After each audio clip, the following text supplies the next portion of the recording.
राम हरे हरे, हरे हरे कृष्ण कृष्ण हरे कृष्ण, कृष्ण कृष्ण हरे हरे, हरे राम राम राम हरे हरे। हरे कृष्ण प्रभु जी, हरे दंडवत कृष्ण प्रणाम। Yes thank Hare you Krishna સો પ્રભુજી મચ ફોર દંડવત નાઇસ પ્રણામ. કીર્તન. હરે કૃષ્ણ બધાનું ખૂબ ખૂબ હૃદયપૂર્વકનું સ્વાગત છે. हरे कृष्ण प्रभु जी। હરે કૃષ્ણ હરે કૃષ્ણ. ઉર્મિલા માતાજી ને ત્યાંથી ધાર્મી માતાજી હરે કૃષ્ણ.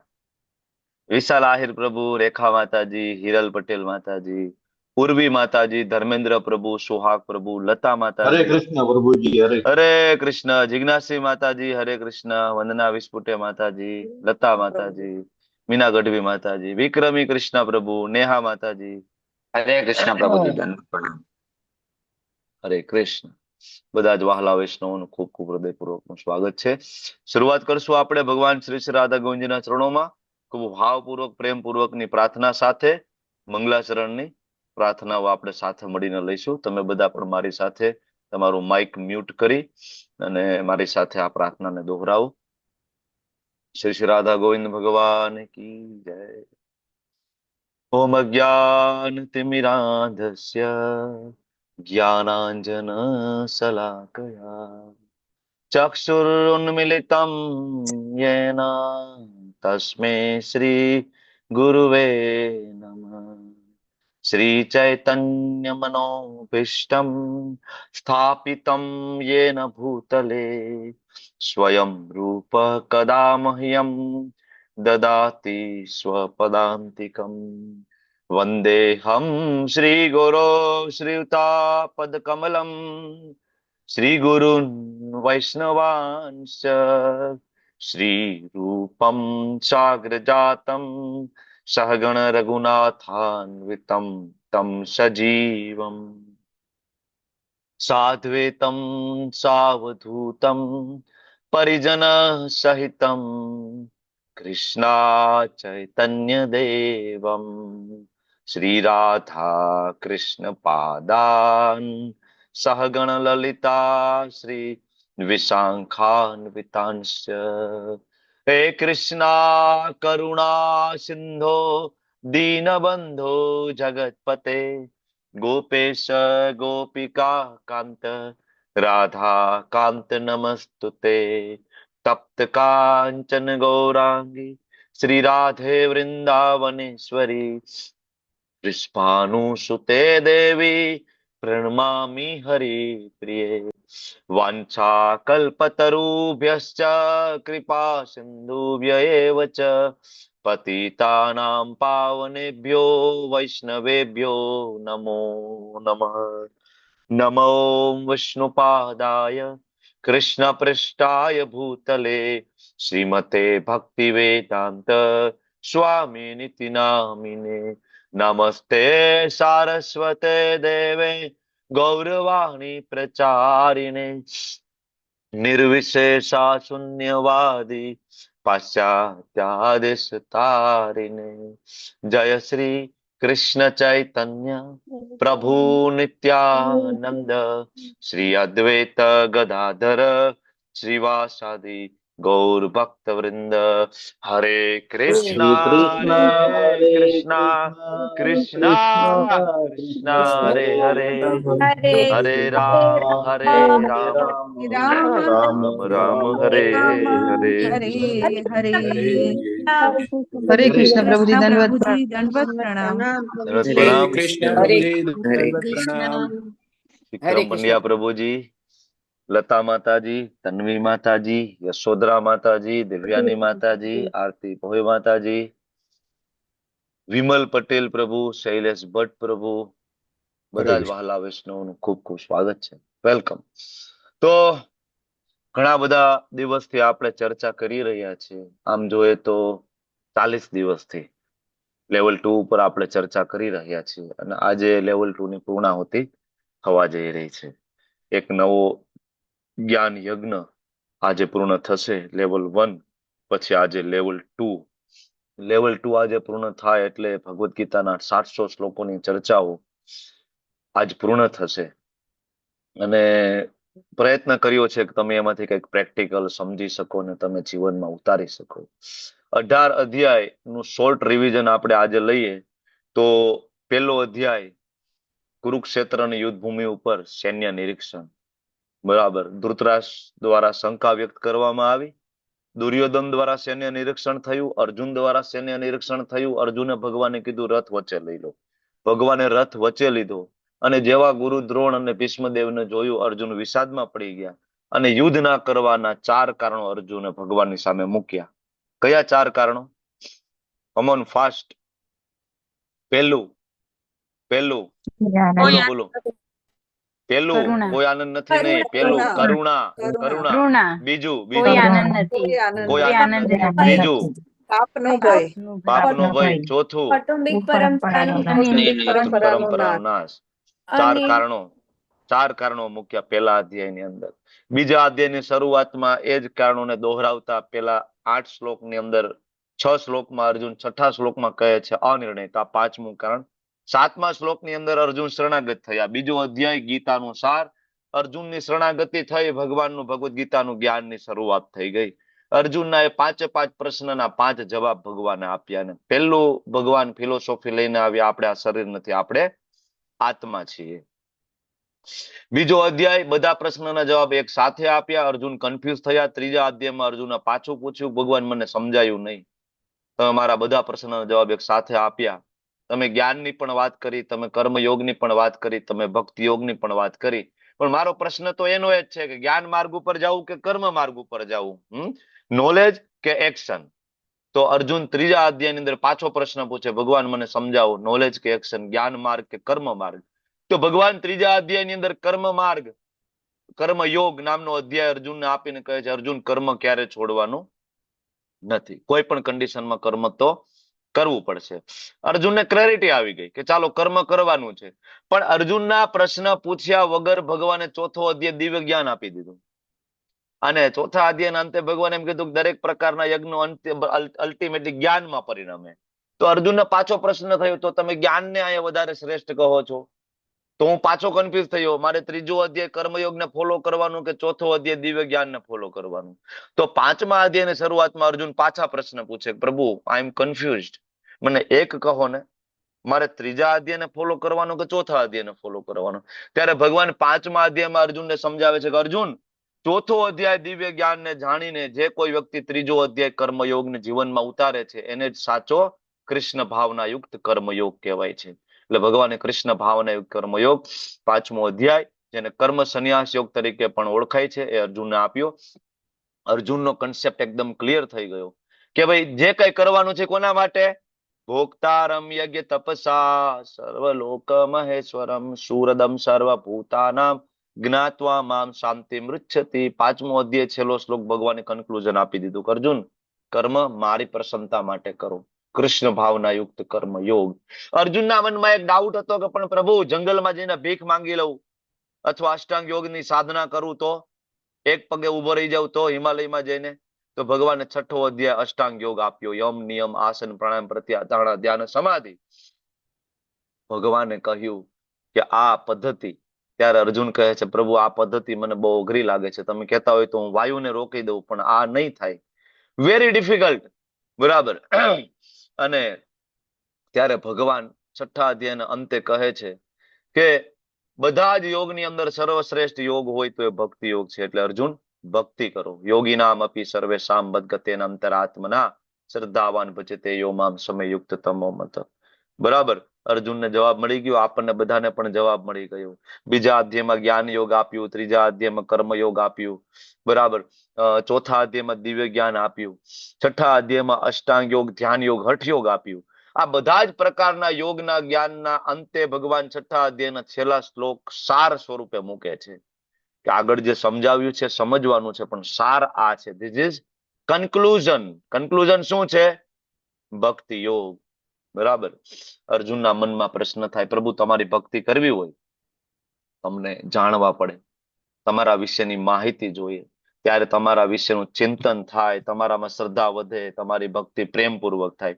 તો ભગવાને 7મા અધ્યાયની શરૂઆત કરીને અર્જુનને કીધું, અર્જુન શૃણુ, સાંભળો, હું તને મારા વિશેનું જ્ઞાન આપું. ત્યારે ભગવાન 7મા અધ્યાયમાં ભગવાન પોતાની શક્તિ, અપરાશક્તિ અને પરાશક્તિ, અને ભગવાનની બે શક્તિની અંદર આ બ્રહ્માંડની બધી જ શક્તિઓનું બરાબર આલેખન કરીને આપી દે છે. અર્જુન, અને આની બહાર કાંઈ નથી. આ જગતની અંદર પરા અને અપરા બે શક્તિની બહાર કાંઈ નથી.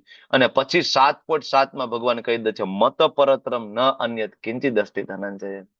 એ હું જ છું હે અર્જુન, બરાબર, જેને પરમ ઈશ્વર, પરમ ભગવાન, પૂર્ણ પુરુષોત્તમ, પરમ સત્ય જેને કહેવામાં આવે છે, હું છું.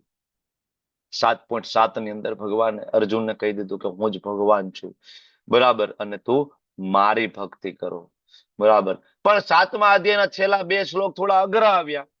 બ્રહ્મ એટલે શું, અધ્યાત્મ એટલે શું, અધિભૂત એટલે શું, આવા બધા 8 પ્રશ્ન લઈને અર્જુન એ બે શ્લોકમાંથી 8 પ્રશ્ન કાઢીને 8મા અધ્યાયની શરૂઆત કરાવડાવે, ભગવાનને 8 પ્રશ્ન પૂછે, બરાબર. ભગવાન 7 પ્રશ્નના જવાબ બે શ્લોકમાં આપી દે, પણ એક પ્રશ્ન, ભગવાન તમને મૃત્યુ સમય કેવી રીતના યાદ કરવાના, ભગવાન આખો અધ્યાય આપે છે. અંતકાલે ચ મામેવ સ્મરણ મુક્ત્વા કલેવર. ભગવાન કહે છે કે મૃત્યુ સમય મને યાદ કરવો હોય તો એના માટે પ્રેક્ટિસ કરવી પડશે. તસ્માત સર્વેષુ કાલેષુ મામ અનુસ્મર યુદ્ધ ચ. ભગવાને 8મા અધ્યાયમાં કીધું કે મૃત્યુ સમયે ભગવાન કેવી રીતના યાદ આવશે, જ્યારે તસ્માત સર્વેષુ કાલેષુ, સર્વ કાળે, સવારથી લઈને રાત સુધી જે લોકો પ્રેક્ટિસ કરી રહ્યા છે, બરાબર, એ લોકોને ચિંતાની જરૂર નથી. અનન્યા ચેતા સતતમ યોમામ સ્મરતિ નિત્ય સ તસ્યા અહમ સુલભ પાર્થ. હે પાર્થ, એના માટે હું કેવો છું, સુલભ. 8મા અધ્યાયની અંદર જ્ઞાનીની ગતિ, યોગીની ગતિ, ધ્યાનીની ગતિ, કેવી રીતના લોકો મૃત્યુ પામશે, ક્યાં જશે, આ ચર્ચા કરીને ભગવાને કીધું મારા ભક્તે ચિંતા કરવાની જરૂર નથી. મારા ભક્તનું ગમે તે રીતના મૃત્યુ થાય એ મારા ધામમાં આવશે. તસ્યા અહમ સુલભ પાર્થ. હે પાર્થ, એના માટે હું સુલભ છું. 8મા અધ્યાયના અંતે ભગવાને ફરીથી ભક્તિ યોગને સ્થાપિત કરી અને 9મો અધ્યાય પરમ ગુહ્ય જ્ઞાનની શરૂઆત કરી 7મા અધ્યાયની કન્ટિન્યુટીમાં. અને 9મો અધ્યાય રાજવિદ્યા રાજગુહ્ય યોગની અંદર ભગવાને કહ્યું, બરાબર, સતતમ કીર્તયંતો મામ, મારું કીર્તન કરો, ધ્યાનપૂર્વક કીર્તન કરો, મારા નામનો જપ કરો, મનમના અભવ મદભક્તો મધ્યાજી મામ નમસ્કુરુ, બરાબર. અને ભગવાને ત્યાં ભક્તિ યોગને ફરીથી એસ્ટાબ્લિશ કરી અને ભગવાને કીધું કે મારામાં મન લગાડો. ત્યારે 10મા અધ્યાયમાં અર્જુન ભગવાનને પૂછે છે, પ્રભુ, તમારામાં મન લગાડવું હોય તો થોડું વધારે તમારા વિશેની માહિતી આપો. ત્યારે વિભૂતિ યોગની શરૂઆત થઈ અને ભગવાને કહ્યું કે આ બ્રહ્માંડની અંદર જેટલી પણ તને સુંદર વસ્તુ દેખાય, ઐશ્વર્યવાન વસ્તુ દેખાય, એ બધી મારા કારણે છે. આ બધું જોઈને તને હું યાદ આવવું જોઈએ. સમુદ્ર કિનારે બેઠા હોય તો કૃષ્ણ યાદ આવવા જોઈએ, સિંહ જોઈએ તો કૃષ્ણ યાદ આવે, શિવજીને જોઈએ તો આપણને કૃષ્ણ યાદ આવે, બરાબર. જ્યાં પણ જાઓ આપણને ભગવાન યાદ આવે. એટલે ભગવાને આપણને વિભૂતિ યોગ આપ્યું, બરાબર. 82 પ્રકારની વિભૂતિ ભગવાને આપણને આપી. ભગવાને કીધું પરમાત્મા હું જ છું. 10મો અધ્યાય પૂરો કરીને 11મા અધ્યાયની અંદર અર્જુને પૂછ્યું, પણ પ્રભુ, આ તો થિયરિકલ પ્રેઝન્ટેશન થયું, પ્રેક્ટિકલ બતાવો, લોકો વિશ્વાસ કેમ કરશે? ત્યારે ભગવાને વિશ્વરૂપ દર્શન કરાવ્યું, પ્રેક્ટિકલ પ્રેઝન્ટેશન, જેમાં ભગવાને બરાબર 1000 કરતા પણ વધારે હાથ વાળું વિશ્વરૂપ, પછી નારાયણ સ્વરૂપ ચતુર્ભુજ, અને છેલ્લે દ્વિભુજ શ્યામ સુંદર મુરલી મનોહર ત્રિભંગ લલિત સ્વરૂપ દર્શાવી અને અર્જુનને કહી દીધું કે આ મારું ઓરિજિનલ સ્વરૂપ છે. કયું? 2 હાથ વાળું. વ્રજેન્દ્ર નંદન, યશોદા નંદન જે વૃંદાવનમાં ભગવાન રહે છે, એ ઓરિજિનલ સ્વરૂપ. એમાંથી જ વિષ્ણુ આવે, એમાંથી જ નારાયણ આવે, એમાંથી જ મહાવિષ્ણુ આવે, એમાંથી જ ગર્ભોદક્ષાય વિષ્ણુ આવે, એમાંથી શિરોદક્ષાય વિષ્ણુ, એમાંથી દશા અવતાર આવે, એમાંથી 24 અવતાર આવે, એમાંથી જ અનંત અવતાર આવે. કેમાંથી? દ્વિભુજ શ્યામ સુંદર મુરલી મનોહર ત્રિભંગ લલિત સ્વરૂપ. અને 11મા અધ્યાયના અંતે આ સત્યને ભગવાને ઉજાગર કરી દીધું. અને પછી જયારે ભગવાને 11મા અધ્યાયમાં કહ્યું કે માત્ર ભક્ત્યા તું અનન્યા શક્ય, મારી ભક્તિ દ્વારા મને જાણી શકાય, તો 12મા અધ્યાયમાં અર્જુન ભગવાનને પ્રશ્ન કરે છે, ભગવાન કેવી ભક્તિ, સાકાર કે નિરાકાર? કારણ કે કેટલા બધા તમને નિરાકાર તરીકે ભજે છે. ત્યારે ભગવાને કીધું કે અર્જુન, નિરાકાર નહીં, સાકાર મારું રૂપ છે, બરાબર. અને સાકાર સ્વરૂપે ભગવાનની ભક્તિ શ્રેષ્ઠ છે. અને કેવી ભક્તિ હોવી જોઈએ? તો ભગવાન કે અનન્ય ભક્તિ કરો. ભગવાન આપણે કઈ અનન્ય નહીં, તો ભગવાન કે વૈધિ સાધના ભક્તિ. વૈધિ નથી થતી, ભગવાન કે નિષ્કામ કર્મયોગ. નિષ્કામ કર્મયોગ નથી થતો, ભગવાન કે કર્મયોગ, સકામ કર્મયોગ. પ્રભુ એ પણ નથી થતું, ભગવાન કે જ્ઞાન યોગ. પ્રભુ એ પણ નથી થતું, ભગવાન કે ધ્યાન યોગ. આમ કરીને ભગવાનનો કરુણાનો ધોધ 12મા અધ્યાયમાં વરસીને ભગવાન છેલ્લે કહે છે કે મને કેવો ભક્ત પ્રિય છે. આ ચર્ચા કરીને 12મો અધ્યાય પૂરો થયો, ભક્તિ યોગ ત્યાં પૂરો થયો. અને હવે ભક્તિ કરવાની આ શરીરથી, એટલે 13મા અધ્યાયથી જ્ઞાન યોગની શરૂઆત થઈ, ક્ષેત્ર વિભાગ યોગ, અને ભગવાન આપણને લેબોરેટરીમાં લઈ ગયા અને શરીર શેનું બનેલું છે એવા 24 તત્વોનું ત્યાં વર્ણન થયું, સૃષ્ટિ સર્જનની ત્યાં વાત થઈ. બરાબર, પરમાત્મા કોણ, શરીર કોણ, ક્ષેત્રજ્ઞ વિભાગ યોગ આ જાણી જ્ઞાન એટલે શું, જ્ઞેય એટલે શું, જ્ઞાનની વ્યાખ્યા આપી. અને જ્ઞાનની વ્યાખ્યામાં ભગવાન એમ કીધું કે જે કોઈ પ્રકૃતિના 3 ગુણો વચ્ચેની આંતરક્રિયાને સમજે ભગવત ધામ જતો રહે. અર્જુનના મનમાં પ્રશ્ન થયો કે પ્રકૃતિના 3 ગુણો સમજવા માટે પેલા 3 ગુણો તો સમજાવો. તો 14મો અધ્યાયની શરૂઆત થઈ ગઈ. પ્રકૃતિના 3 ગુણો, સત્વ, રજ અને તમ, એના ગુણો, એની ગતિની ચર્ચા થઈ. અને જયારે આ ચર્ચા થઈ ત્યારે ભગવાને કીધું સત્વગુણી ઉપર જાય, રજોગુણી આયા રહે, તમોગુણી નીચે જાય. બરાબર. તો અર્જુનના મનમાં પ્રશ્ન થાય ભગવાન ઉપર જાય, નીચે જાય, ક્યાં જાય? 15મા અધ્યાયની શરૂઆત થઈ. ઊંધા વૃક્ષનું ભગવાને ઉદાહરણ આપ્યું અને ભૌતિક જગત અને આધ્યાત્મિક જગત વચ્ચેનો તફાવત સમજાવીને પૂર્ણ પુરુષોત્તમ યોગ ભગવાને આખો આપ્યો. બરાબર. અને ભગવાન આખા અધ્યાયમાં સ્થાપિત કર્યું કે ભગવાન કોણ છે, જીવ કોણ છે, અને આપણી સ્થિતિ શું છે. મમે વાંચો જીવ લોકે જીવ ભૂત સનાતન. આ ચર્ચા કરી અને પછી ભગવાને કહ્યું કે જેનામાં દેવી ગુણો હશે ઉપર જશે, આસુરી ગુણો હશે નીચે જશે. 16મો અધ્યાય દેવી આસુરી ગુણોની આખી ચર્ચા થઈ. બરાબર. અને દેવી ગુણો હોય એ કેવા કાર્ય કરશે, એનું અન્ન કેવું હશે, યજ્ઞ કેવું હશે, દાન કેવું હશે, તપ કેવું હશે. 17મા અધ્યાયની શરૂઆત થઈ ગઈ. શ્રદ્ધા, ત્રય વિભાગ યોગ, અને આ 5 વસ્તુની ચર્ચા અને એના 3 પ્રકાર સાથે 17મો અધ્યાય મોસ્ટ પ્રેક્ટિકલ ચેપ્ટર આવ્યું. બરાબર. 17મો અધ્યાય પૂરો થયો અને ભગવાને કહી દીધું ઓમ તત્ સત, અને ભગવદ ગીતા ત્યાં પૂરી થઈ ગઈ. બરાબર. ભગવાને કીધું ઓમ, ઓમ એટલે હું, પ્રણવ સર્વ વેદેષુ, અ ઉ મ, અ અકાર કૃષ્ણ, ઉ ઉર્જા શ્રીમતી રાધા રાણી, મ જીવાત્માઓ. બરાબર. ઓમ પ્રણવ સર્વ વેદેષુ, ઓમ એટલે ભગવાન શ્રી કૃષ્ણ પૂર્ણ પુરુષોત્તમ સ્વયં. બરાબર.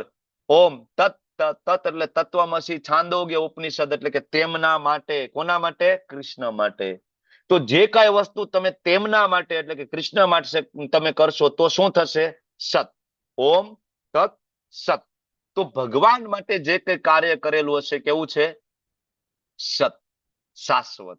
એટલા માટે 24 કલાકની અંદર 1 માળા કરી હશે 7 મિનિટની, તો એ ભગવાનના ખાતામાં લખાઈ ગઈ. યસ, આજે 1 માળા કરી છે ભાઈ. બરાબર. અને એ કેવી છે? Permanent, never. એ ખાતું ક્લીન નથી થતું. પાપ અને પુણ્ય આખા દિવસની અંદર તમે 1000 લોકોને જમાડ્યા છે, 1000 લોકોને જમાડ્યા છે, કૂતરાને લાડવા નાખ્યા છે, માછલીઓને આપ્યું છે, કબૂતરને ચણ આપી છે. આ બધું જ જયારે તમે હું ભાવનાથી આપ્યું છે, ભગવાનને સેન્ટરમાં રાખ્યા વગર, પુણ્યના ભાવેથી. બરાબર. પણ આનું તો ક્રેડિટ થશે.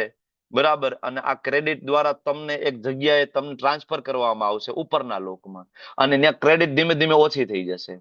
બરાબર. ધારો કે 1000 રૂપિયાનું પુણ્ય કરવું તમે કર્યું હશે તો 1000 રૂપિયાના બરાબર તમને સ્વર્ગમાં રહેવા મળશે.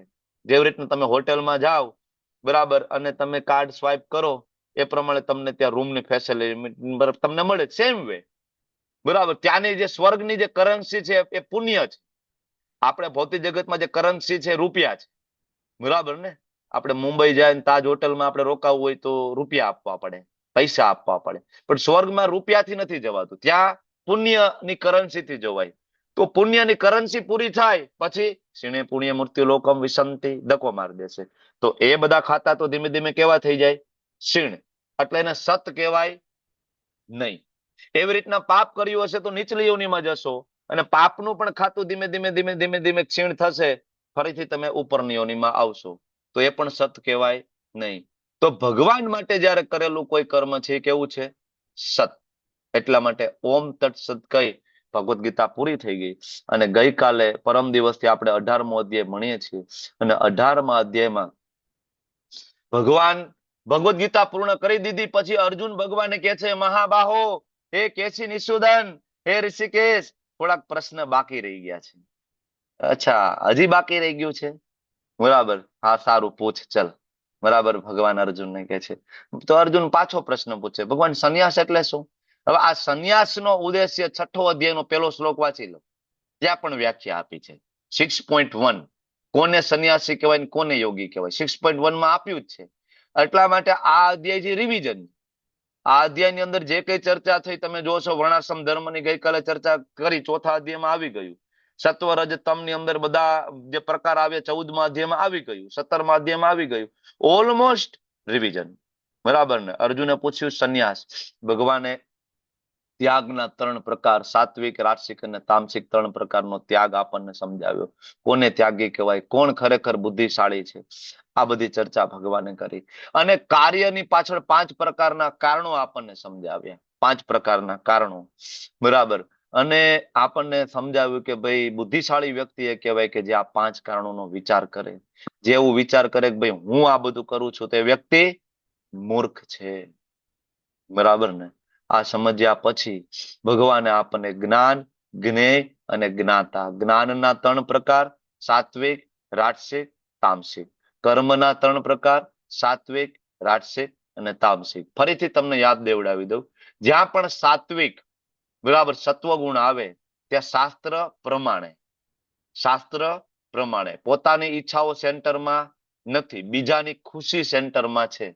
બરાબર? સત્વગુણની અંદર સત્વગુણી લોકો સારા લોકો કહેવાય. શાસ્ત્ર પ્રમાણે ચાલે, બીજા ખુશ થાય કેવી રીતના એના ઉપર ફોકસ હોય. ભગવાન હોય એ જરૂરી નથી સત્વગુણની અંદર.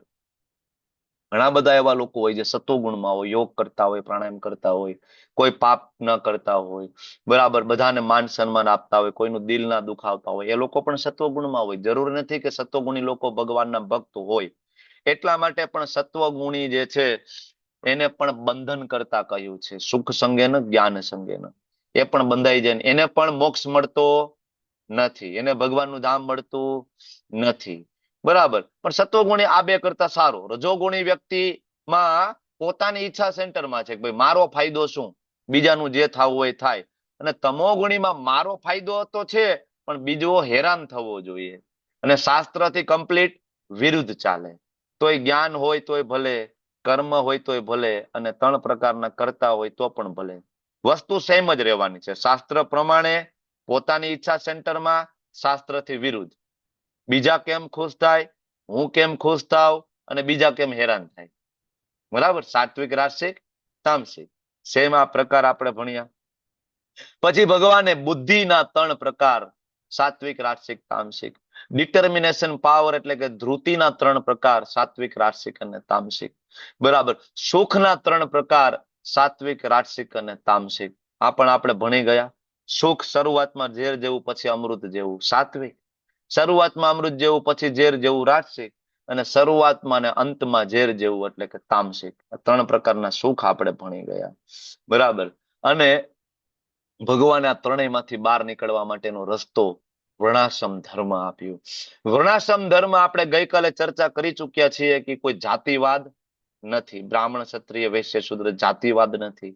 દરેક પ્રકારના વર્ગના લોકોને ભગવત ધામ કેવી રીતના પ્રાપ્ત થાય એની આ એક વ્યવસ્થા છે.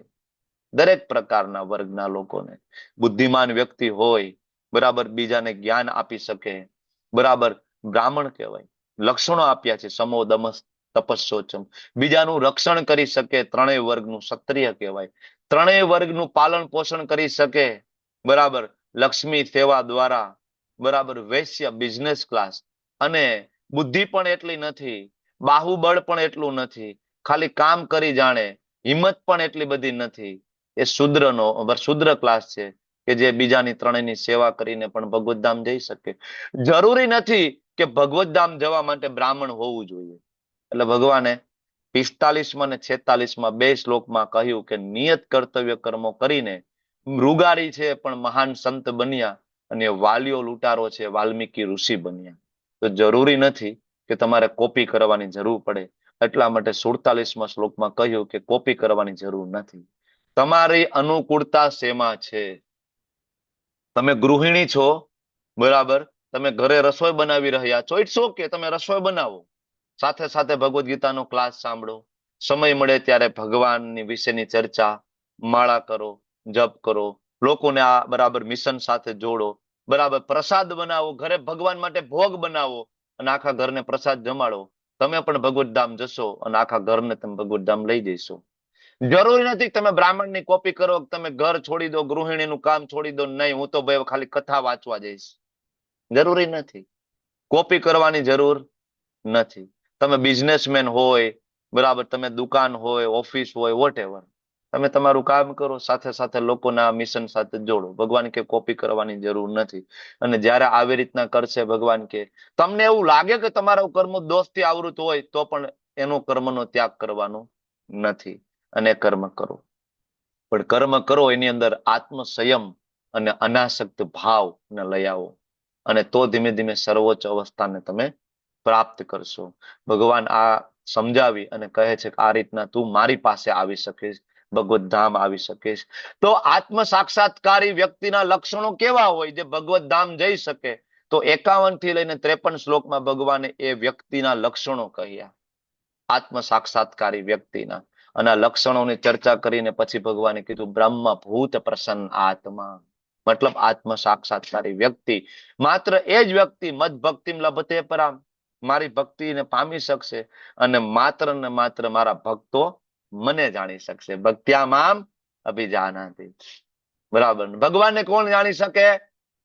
યોગી, જ્ઞાની, ધ્યાની, કર્મી, દાની, સકામ કર્મી, નિષ્કામ કર્મી, હઠયોગી, વેદાંતી. કોણ જાણી શકે? પૂછો. ભગવાનનું ભક્ત. ભક્તિ યોગી પ્રભુજી. શુદ્ધ ભક્તિ શુદ્ધ ભક્ત ભગવાન ભક્તિ યોગી. શુદ્ધ ભક્તિ યોગી. શુદ્ધ ભક્ત. આખી ભગવદ ગીતાની અંદર એક પણ શ્લોક ભગવાન એવો નથી આપ્યો કે યોગી મને જાણી શકે, દાની મને જાણી શકે, ધ્યાની મને જાણી શકે. પણ આ 18.55 ની અંદર અને આગળ પણ એવા ઘણા બધા શ્લોક આવ્યા જેમાં ભગવાને કીધું માત્ર મારો ભક્ત મને જાણી શકશે.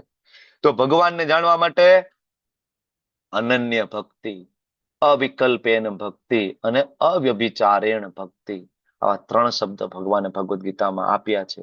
અને એટલા માટે હવે 56 થી લઈને જે 60 શ્લોક છે એમાં ભગવાન શુદ્ધ ભક્તિની ચર્ચા કરે છે. શુદ્ધ ભક્તિ. ભગવાન આગળ કહે છે મારા રક્ષણમાં રહેલો મારો શુદ્ધ ભક્ત બધા પ્રકારના કાર્યો કરતો હોવા છતાં મારી કૃપાથી સનાતન તથા અવિનાશી ધામને પામે છે. ભગવાનનો ભક્ત ભલે બધા કામ કરતો હોય, ઘર ચલાવતો હોય, જોબ કરતો હોય, બિઝનેસ ચલાવતો હોય, પણ જો એ ભગવાનનો પ્યોર ડિવોટી હોય તો ભગવાન જરૂર એની રક્ષા કરે છે. એટલા માટે આવો જ શ્લોક ભગવાને એક આપ્યો છે 9મા અધ્યાયના 22માં.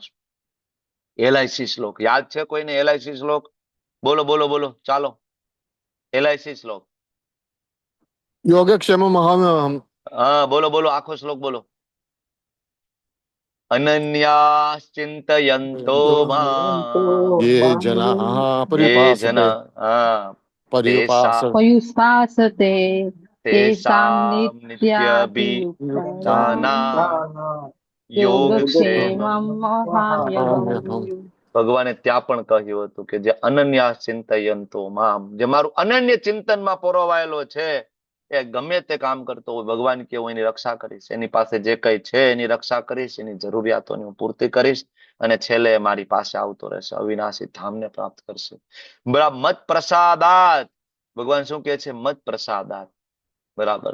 મારી કૃપાથી શાશ્વતમ, જે સનાતન એવું પદમ, એવું જે પદ છે ભગવાનનું, અવ્યયમ, જ્યારે બિલકુલ નાશ નથી પામતો એવું જગ્યા. કઈ એવી જગ્યા છે? 8મા અધ્યાયમાં ભગવાને અર્જુને ભગવાનને પૂછ્યું હતું ભગવાન એવી કોઈ જગ્યા છે કે જ્યાં કોઈ સર્જન નથી, પ્રલય નથી, અને જે સનાતન જગ્યા છે? ત્યારે ભગવાને કીધું તો હા અર્જુન, એવી એક જગ્યા છે યદ્ગત્વા ન નિવર્તન્તે તદ્ધામમ પરમમ મમ. અર્જુન, એવી એક જગ્યા છે, મારું ધામ છે. બરાબર. યદ્ગત્વા ન નિવર્તન્તે તદ્ધામમ પરમમ મમ. બરાબર. ભગવાને અર્જુનને કહ્યું કે મારી જગ્યા છે, તું ત્યાં આવી જા. બરાબર. અને એટલા માટે ભગવાન ભગવદ ગીતાની અંદર આપણને બધાને આમંત્રણ આપે છે કે તમે આવી જાઓ, તમારે ચિંતા કરવાની જરૂર નથી. બરાબર. તમે ગમે એટલા પાપ કર્યા હોય, પુણ્ય તમે કર્યા હોય, પણ મારા રક્ષણ હેઠળ તમે જો હોય, તમે મારા ભક્ત હોય, તો તમે બિઝનેસ કરતા હોય, જોબ કરતા હોય, તમે ભણતા હોય, સ્કૂલ કોલેજમાં જતા હોય, બરાબર, તમે માતાનું ફરજ નિભાવતા હોય, પિતાનું તમારું ધર્મ નિભાવતા હોય, પત્ની પતિનો ધર્મ નિભાવતા હોય, વોટ એવર, ડઝન્ટ મેટર. ભગવાન કે શ્રીમદ ભાગવતમ કે છે સ્થાને સ્થિતામ. જરૂરી નથી કે ભગવત ધામ જવા માટે તમારે સંન્યાસ લેવો પડે. જરૂરી નથી કે ભગવત ધામ જવા માટે તમે બ્રાહ્મણ હોવા જોઈએ. No need at all. બરાબર, કોઈ પણ કન્ડિશનમાં તમે કોઈ પણ જાતિના હોય, કોઈ પણ ધર્મના હોય, તમે પુરુષ હોય, તમે સ્ત્રી હોય, તમે બાળક હોય, તમે વૃદ્ધ હોય, તમે યુવાન હોય, બરાબર, તમે ભારતીય હોય, તમે અમેરિકન હોય, પાકિસ્તાની હોય, વોટ એવર, હિન્દુ હોય, મુસ્લિમ હોય, શીખ હોય, ઈસાઈ હોય, ડઝન્ટ મેટર. ખાલી તમે ભગવાન કૃષ્ણના ભક્ત હોવા જોઈએ. બરાબર, તો ભગવાન કહે છે કે જરૂરથી તમે મારા ધામને પામો છો. બરાબર, એટલે ભગવાન આપણને કહે છે કે બધા કાર્યોમાં મારી ઉપર આધાર રાખ.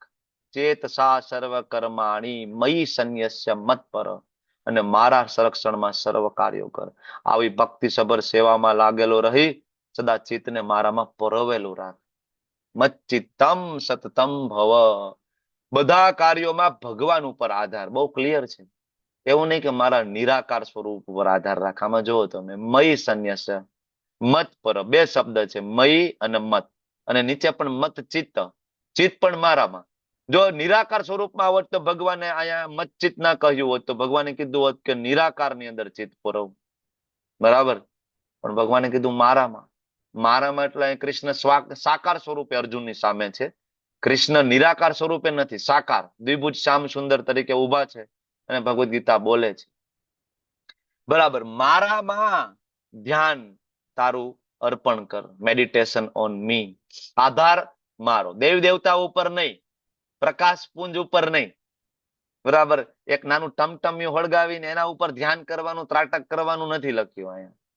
મારામાં કહ્યું છે, કૃષ્ણ ઉપર. બરાબર ને, મારા સંરક્ષણમાં, મારી કૃપા. ભગવાન કે મત પ્રસાદાત, મારી કૃપા છે તારા ઉપર. એટલે ભગવાને આગળ એક શ્લોક પણ આપ્યો હતો, મત પ્રસાદાત તરિષ્યતિ. સમુદ્ર તરવો હોય તો ગમે એવો તરવયો કુશળ હોય તો એની જાતે સમુદ્ર તરી શકતો નથી, એને લાઈફ બોટની જરૂર પડે. એવી રીતના એ ભગવાન કહે છે, મત પ્રસાદાત, મારી કૃપાથી, મારા સંરક્ષણથી તું તરી જઈશ. ચિત્તને મારામાં રાખ, મન ભગવાનમાં. કેવી રીતના લાગશે મન ભગવાનમાં? ચિત્ત જપ કરવાથી, ભગવદ ગીતા વાંચવાથી, વૈષ્ણવોનો સંગ કરવાથી, અને વૈષ્ણવો અને ભગવદ ગીતાની અંદર આપેલા આદેશો એને ખાલી થિયરિકલ નહીં પણ પ્રેક્ટિકલી જીવનમાં ઉતારવાથી. અત્યાર સુધી આ 18 અધ્યાયની ચર્ચા થઈ, એમાં ઘણા બધા આપણને ડાયરેક્ટ આદેશો ભગવાન દ્વારા પ્રાપ્ત થયા. બરાબર, જેમ કે ભગવાને 3જા અધ્યાયમાં આપણને એક ઓર્ડર આપ્યો, યજ્ઞ શિષ્ટાશિન સંતો. બરાબર, તો ભગવાન કે છે મને ભોગ લગાડો.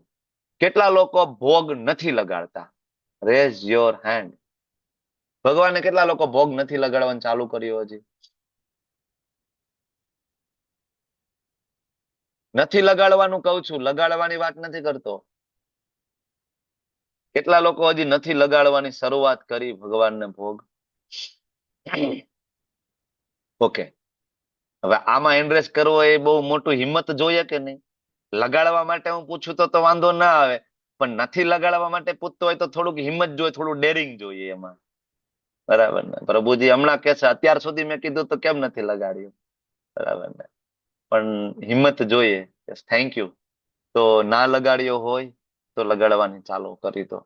હું એમ કહું કે હું સમજી શકું કે તમને કદાચ કોઈ અનુકૂળતા ના હોય. બરાબર, જે કઈ હેન્ડરેસ છે હું નામ નથી લેતો, પણ કદાચ તમને કોઈ અનુકૂળતા ના હોય, પણ પાણીનો ગ્લાસ તો ભગવાનને અર્પણ કરી શકાય ને, તુલસી પત્ર મૂકીને. એમાં તો મને લાગતું નથી બહુ કઈ ખાસ કોઈ પ્રિપેરેશનની જરૂર પડે. ઘરની અંદર તમને એવું લાગે ભાઈ બીજા બધા ભક્તો નથી, તો પ્રભુજી તમારે કેવું છે કે ભગવાનને ભોગ લગાડીને જમવું જોઈએ, પણ ઘરમાં ડુંગળી લસણ વાળું બનતું હોય, બરાબર, મારા સિવાય ઘરમાં કોઈ ભક્ત નથી, કેવી રીતના પોસિબલ બને? હું એમ કહું કાંઈ નહીં, એક બરાબર 20 રૂપિયા 25 રૂપિયાનો ગ્લાસ બજારમાંથી એક લઈ આવો ભગવાન માટે, સિમ્પલ નાનો એવો. બરાબર ને? બસ એમાં પાણી મૂકીને તુલસી પત્ર મૂકીને તમે જ્યાં દીવાબત્તી કરતા હોય ઘરની અંદર, ત્યાં જ્યાં લાલાનો ફોટો હોય અથવા નાના ભગવાન હોય વિગ્રહ સ્વરૂપે બાળ ગોપાલ, એક પાણીનો ગ્લાસ તુલસી પત્ર મૂકીને મૂકી દો ખાલી. બરાબર, કલાક 2 કલાક રાખી અને પછી એ પાણી તમે જે બધા પાણી પીતા હોય એ ગોળામાં અથવા ફિલ્ટરમાં નાખી દો. બરાબર, ભગવાન માટે બીજો એક ઓફર કરી દો, સાંજે આવીને પાછું એ આવી રીતના બરાબર ગોળામાં તમે નાખી દો પાણી. આખું ઘર એ ભગવાનનું પ્રસાદ સ્વરૂપે રહેલું પાણી પીવે, ધીમે ધીમે જરૂરથી ચેતનામાં પરિવર્તન આવશે. બરાબર. આપણા પાપને નષ્ટ કરવા માટેનો સૌથી સરળ રસ્તો એટલે ભગવાને આપેલો પ્રસાદ ગ્રહણ કરવો, સૌથી સરળ રસ્તો. ત્રીજા અધ્યાયમાં ઓર્ડર આપ્યો. બરાબર. એમ કરીને ભગવદ ગીતામાં ઘણા બધા આપણને એવા ઓર્ડર મળ્યા, જેમ કે યજ્ઞ નામ જપ યજ્ઞોસ્મી, જપ કરવો જોઈએ. બરાબર. જેમ કે ગણીને જપ કરવો જોઈએ, યતંતશ્ચ દ્રઢ વ્રત, કેલ્ક્યુલેટ કરીને. બરાબર. પછી 3 પ્રકારના તપની વાત થઈ, શારીરિક તપની વાત થઈ, એકાદશીનું તપ કરવું જોઈએ. બરાબર. તો આ તપશ્ચર્યાની એકાદશી, પછી જપ કરવું, પછી ભગવાને યમ નિયમની અંદર આપણને વેલા ઉઠવાની સલાહ આપી, બ્રહ્મ મુહૂર્તની અંદર. બરાબર. પછી યોગ્ય ડાયટ લેવાની સલાહ આપણને આપી, 17મો અધ્યાય, સત્વગુણી રજોગુણી તમોગુણી. સત્વગુણી શુદ્ધ સત્વની અંદર ખોરાક લેવો જોઈએ.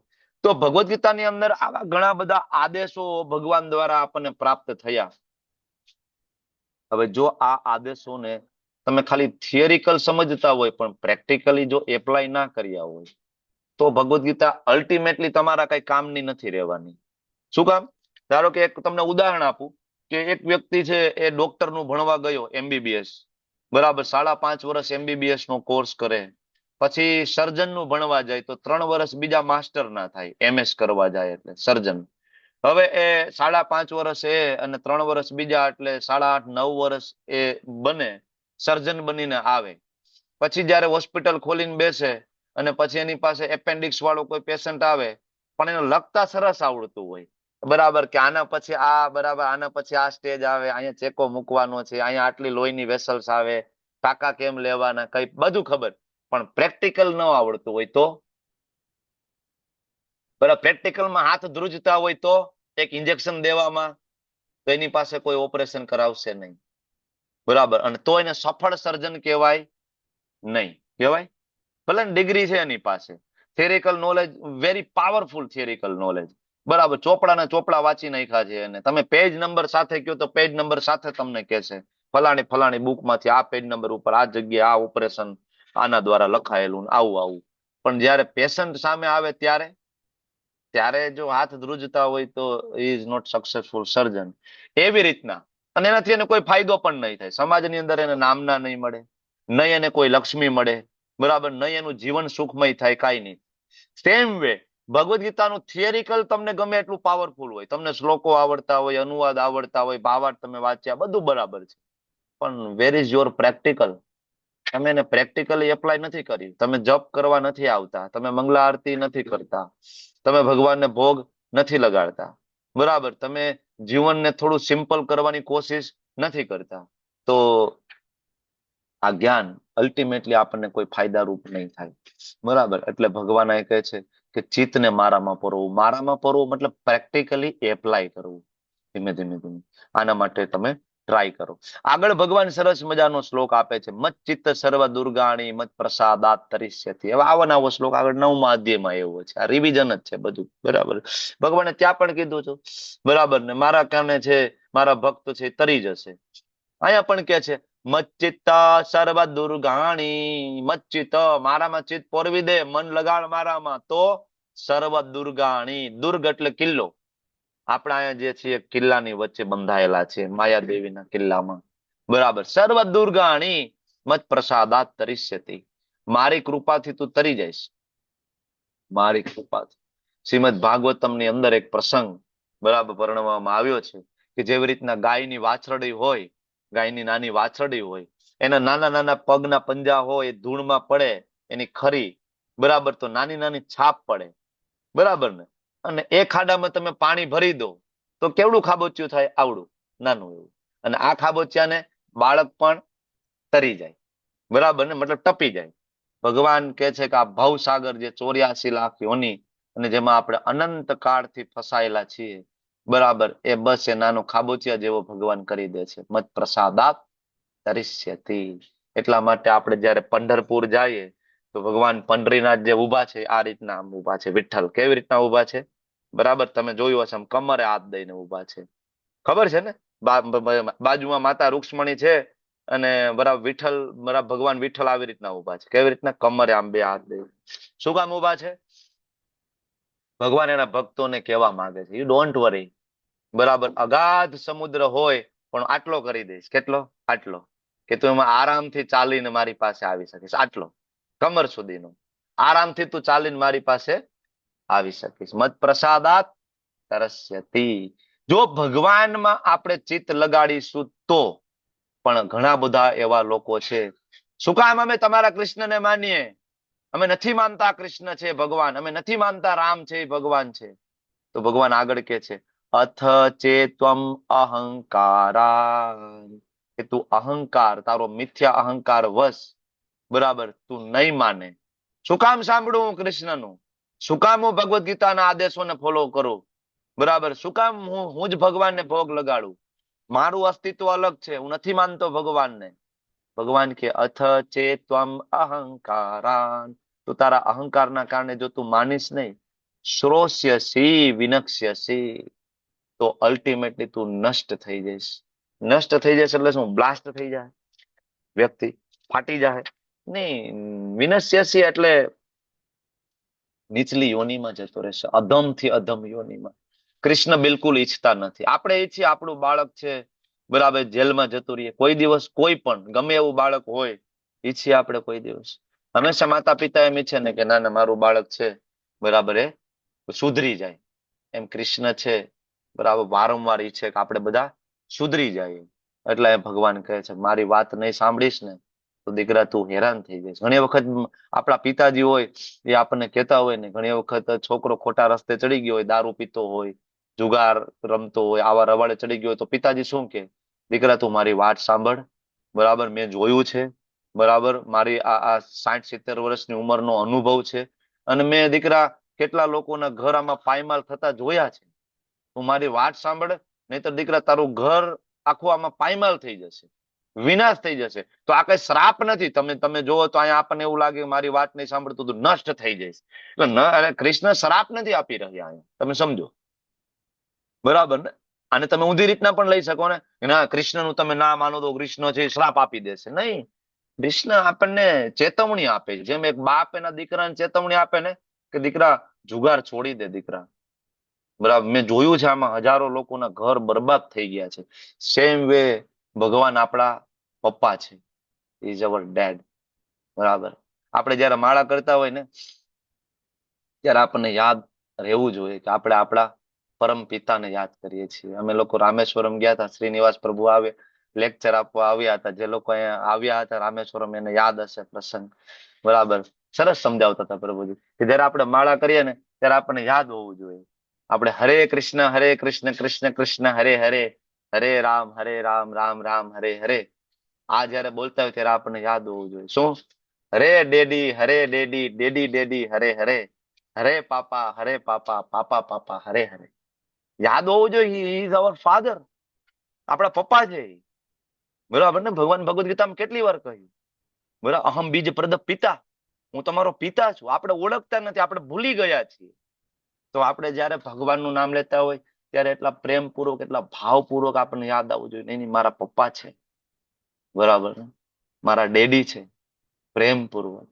એટલે ભગવાન કહે છે જો તું મારું સાંભળીશ નહીં ને દીકરા, મને બહુ દુઃખ થાય છે કે તું નીચલી યોનિમાં જતો રહીશ. જેવી રીતના કોઈ પણ સરકાર એવું ઈચ્છે નહીં કે એના દેશનો નાગરિક છે જેલમાં જાય, બરાબર ને?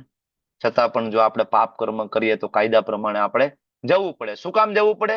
સુધારા માટે. જેલ શેના માટે છે? જેલ ખરેખર પનિશમેન્ટ આપવા માટે છે? નહીં, સુધારા માટે, કે વ્યક્તિ ત્યાં જઈને સુધરી જાય. એટલે આપણા પરમ પિતા છે આપણને કહે છે દીકરા પ્લીઝ મારી વાત સાંભળ, પ્લીઝ મારી વાત સાંભળ, આઈ એમ વેઇટિંગ ફોર યુ, હું તારી રાહ જોઉં છું, બરાબર. મારી વાત સાંભળ ને મારી પાસે આવી, બરાબર. મને તારા વગર ગમતું નથી. કૃષ્ણ એકચ્યુઅલી કહે છે મને તારા વગર નથી ગમતું.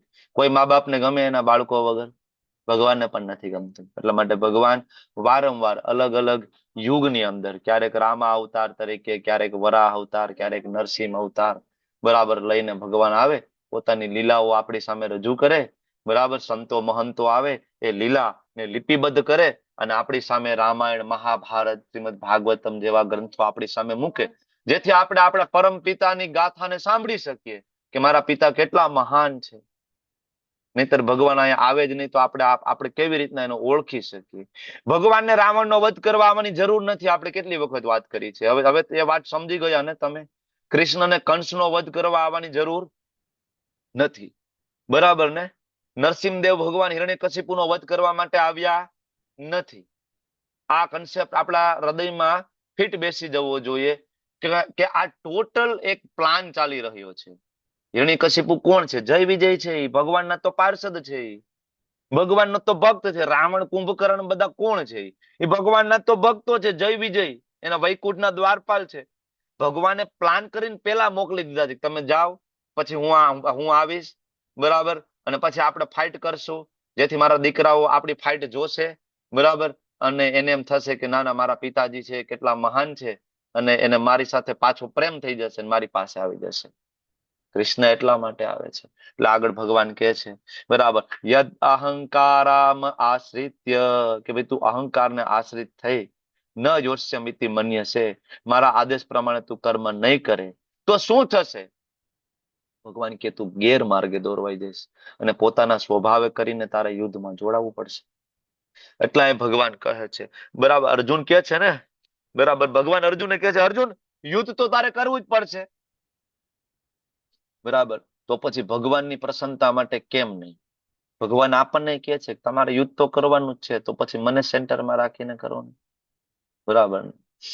તો જો હું મારી કામ વાસનાથી નહીં લડું તો હું કુમાર્ગે જતો રહીશ. ધીમે ધીમે ધીમે ધીમે આપણી પાસે બે જ ઓપ્શન છે, કાં તો કૃષ્ણ કાં તો માયા, બરાબર. કાં તમે માયાના શરણે રહો, કાં તો કૃષ્ણના શરણે રહો. જો આપણે કામથી નહીં લડીએ તો વ્યભિચારી થઈ જશું, બદનામી થશે, પાયમાલી થશે. જો આપણે ક્રોધથી નહીં લડીએ તો ખોટું કામ કરી નાખીશું, સંબંધો બગાડીશું, બરાબર, કોઈને મારીશું, કુમાર્ગે અને હિંસા અને સજા. લોભથી નહીં લડીએ, ઈર્ષાથી આપણે નહીં લડીએ, ખોટા કામ કરીશું ને નરકમાં જઈશું. તો ભગવાન કે લડવું તો પડશે, યુદ્ધમાં જોડાવું તો પડશે જ, બરાબર, લડવું તો પડશે જ, બરાબર. એટલે ભગવાન કે છે કે ભાઈ તું મારા માટે લડ. આ નિષ્કર્ષ ભગવાન આપે છે કે જે ત્યાગની પૂર્ણતા છે તું મારા માટે કર, અને મારા માટે કરીશ તો પાપ નહીં લાગે. અત્યારે તું મોહવશ મારા નિર્દેશ પ્રમાણે કર્મ કરવાની ના પાડી રહ્યો છે. ઘણા બધા કે ને, બરાબર, ભગવાન પણ આ અર્જુનને કે છે, અર્જુન તું અત્યારે ના પડે, મારું માનીશ, તું મારું અત્યારે માનતો નથી, પરંતુ એક કુંતી પુત્ર તારા પોતાના સ્વભાવજન્ય કર્મથી વિવશ બનીને તું એ કરવાનો જ છે. પ્રકૃતિના 3 ગુણો પ્રમાણે આપણે કાર્ય કરવું જ પડશે. અર્જુન એવું ભગવાનની સામે કહેતો હતો કે ભગવાન હું યુદ્ધ નહીં કરું, હું જંગલમાં જતો રહીશ, હું ભીખ માંગી લઈશ. પણ ભગવાન કે જંગલમાં જઈને પણ જ્યારે તને અન્યાય દેખાશે ત્યારે તો તું પાછો તલવાર ખેંચીને ત્યાં ઉભો થઈ જ જવાનો ને. તારા લોહીમાં ક્ષત્રિયપણું છે, ઉભો થઈ જ જવાનો. એટલે ભગવાન આપણને કહે છે, બરાબર, કે આપણા સ્વભાવ મુજબનું જે કર્મ છે આપણે કરવું જ પડશે. તો પછી બેટર છે કે આપણે કૃષ્ણ માટે કરીએ. કર્મ તો આપણે કરવાના છે, કર્મ વગર આપણે રહેવાના નથી, તો પછી કૃષ્ણ માટે કરીએ. કારણ કે સ્વભાવ મુજબનું જે કર્મ છે એ આપણે ક્યારે છોડી શકવાના નથી, નેવર. સાયકો ફિઝિકલ નેચર કહેવાય, બરાબર. અને એ સાયકો ફિઝિકલ નેચર પ્રમાણે વ્યક્તિ કર્મ કરે. ધારો કે કોઈ વ્યક્તિનો દાન કરવાનું ખૂબ નેચર હોય તો દાન કરશે જ, પણ તો કૃષ્ણ માટે કરવું જોઈએ ને. શાસ્ત્ર એમ કે છે છોડવાનું તો નથી, છોડી નહીં શકીએ, કૃષ્ણ માટે કરવાનું છે. એટલે સાયકો ફિઝિકલ નેચરને નહીં છોડી અને ભગવાન માટે કરવાનું. એટલે ફરીથી ભગવાન કહે છે ઓમ તત્સત, બરાબર. એટલે કહે છે કે અર્જુન, હું પરમેશ્વર સર્વ જીવ માત્રના હૃદયમાં વસું છું. ઈશ્વર સર્વભૂતાનામ હૃદયે અર્જુન તિષ્ઠતિ. ભગવાન ક્યાં રહે છે? આપણા હૃદયમાં. અને ભ્રામયંતી સર્વભૂતાની યંત્રારૂઢાની માયયા. આપણે બધા આપણા હૃદયમાં રહીને ભગવાન શું કરે છે? આપણી ઈચ્છા પ્રમાણે આપણને એક યંત્ર આપવામાં આવે છે. આ જે શરીર છે શું છે? શરીર ઇઝ લાઈક એ મશીન. આ મશીન છે જે 60-70 વર્ષ 80 વર્ષ સુધી આ મશીન ચાલે છે. પછી જીવની ઈચ્છા પ્રમાણે બીજું એક મશીન આપવામાં આવશે, કૂતરાનું મશીન આપવામાં આવશે. પછી આપણે કૂતરાના મશીનમાં આવીશું થોડોક ટાઈમ, બરાબર. પછી ભૂંડનું મશીન આપવામાં આવશે, પછી ભૂંડના મશીનમાં આવીશું. પછી કોકરોચનું મશીન આપવામાં આવશે, કોકરોચના મશીનમાં આવીશું. યંત્રા રૂઢાની માયયા. ભગવાન કે માયાથી હું ભ્રમણ કરાવી રહ્યો છું. ભગવાનને મજા આવે છે, ભગવાનને મજા આવે છે. ભગવાન અહીં કે છે કે હું ભ્રમણ કરાવી રહ્યો છું. શું લાગે કે આપણે કૂતરાની યોનિમાં જતા રહી મજા આવે? મજા જો ભગવાનને આવતી હોય તો ભગવાન શું કામ આવે કૃષ્ણ તરીકે, વામન દેવ તરીકે, નરસિંહ દેવ તરીકે, રામ અવતાર તરીકે? શું કામ આવે? ભગવાન તો કહી દે ને, તમે ભગોળા થઈને ગયા તા અને તમને બહુ ભગવાન બનવાનો શોખ હતો, જાઓ ફરો, હું શું કામ આવું આવી ગંદી જગ્યા ઉપર? ભગવાન એનું વૈકુંઠ ધામ છોડીને પૃથ્વી ઉપર આવે. શું કામ? બરાબર. જો ભગવાનને ગમતું હોય આપણે નીચલી યોનિમાં જાય, ભગવાન અહીંયા આવે નહીં, તો ભગવદ્ ગીતા ના ઉપદેશોનો કોઈ મતલબ રહેતો જ નથી. બરાબર ને? ભગવદ્ ગીતાનો ઉપદેશોનો મતલબ નહીં, રામાયણનો કોઈ મતલબ નહીં, વેદ ઉપનિષદ પુરાણનો કોઈ મતલબ નહીં, તો આ કોઈ શાસ્ત્રનો કોઈ અર્થ નથી રહેતો.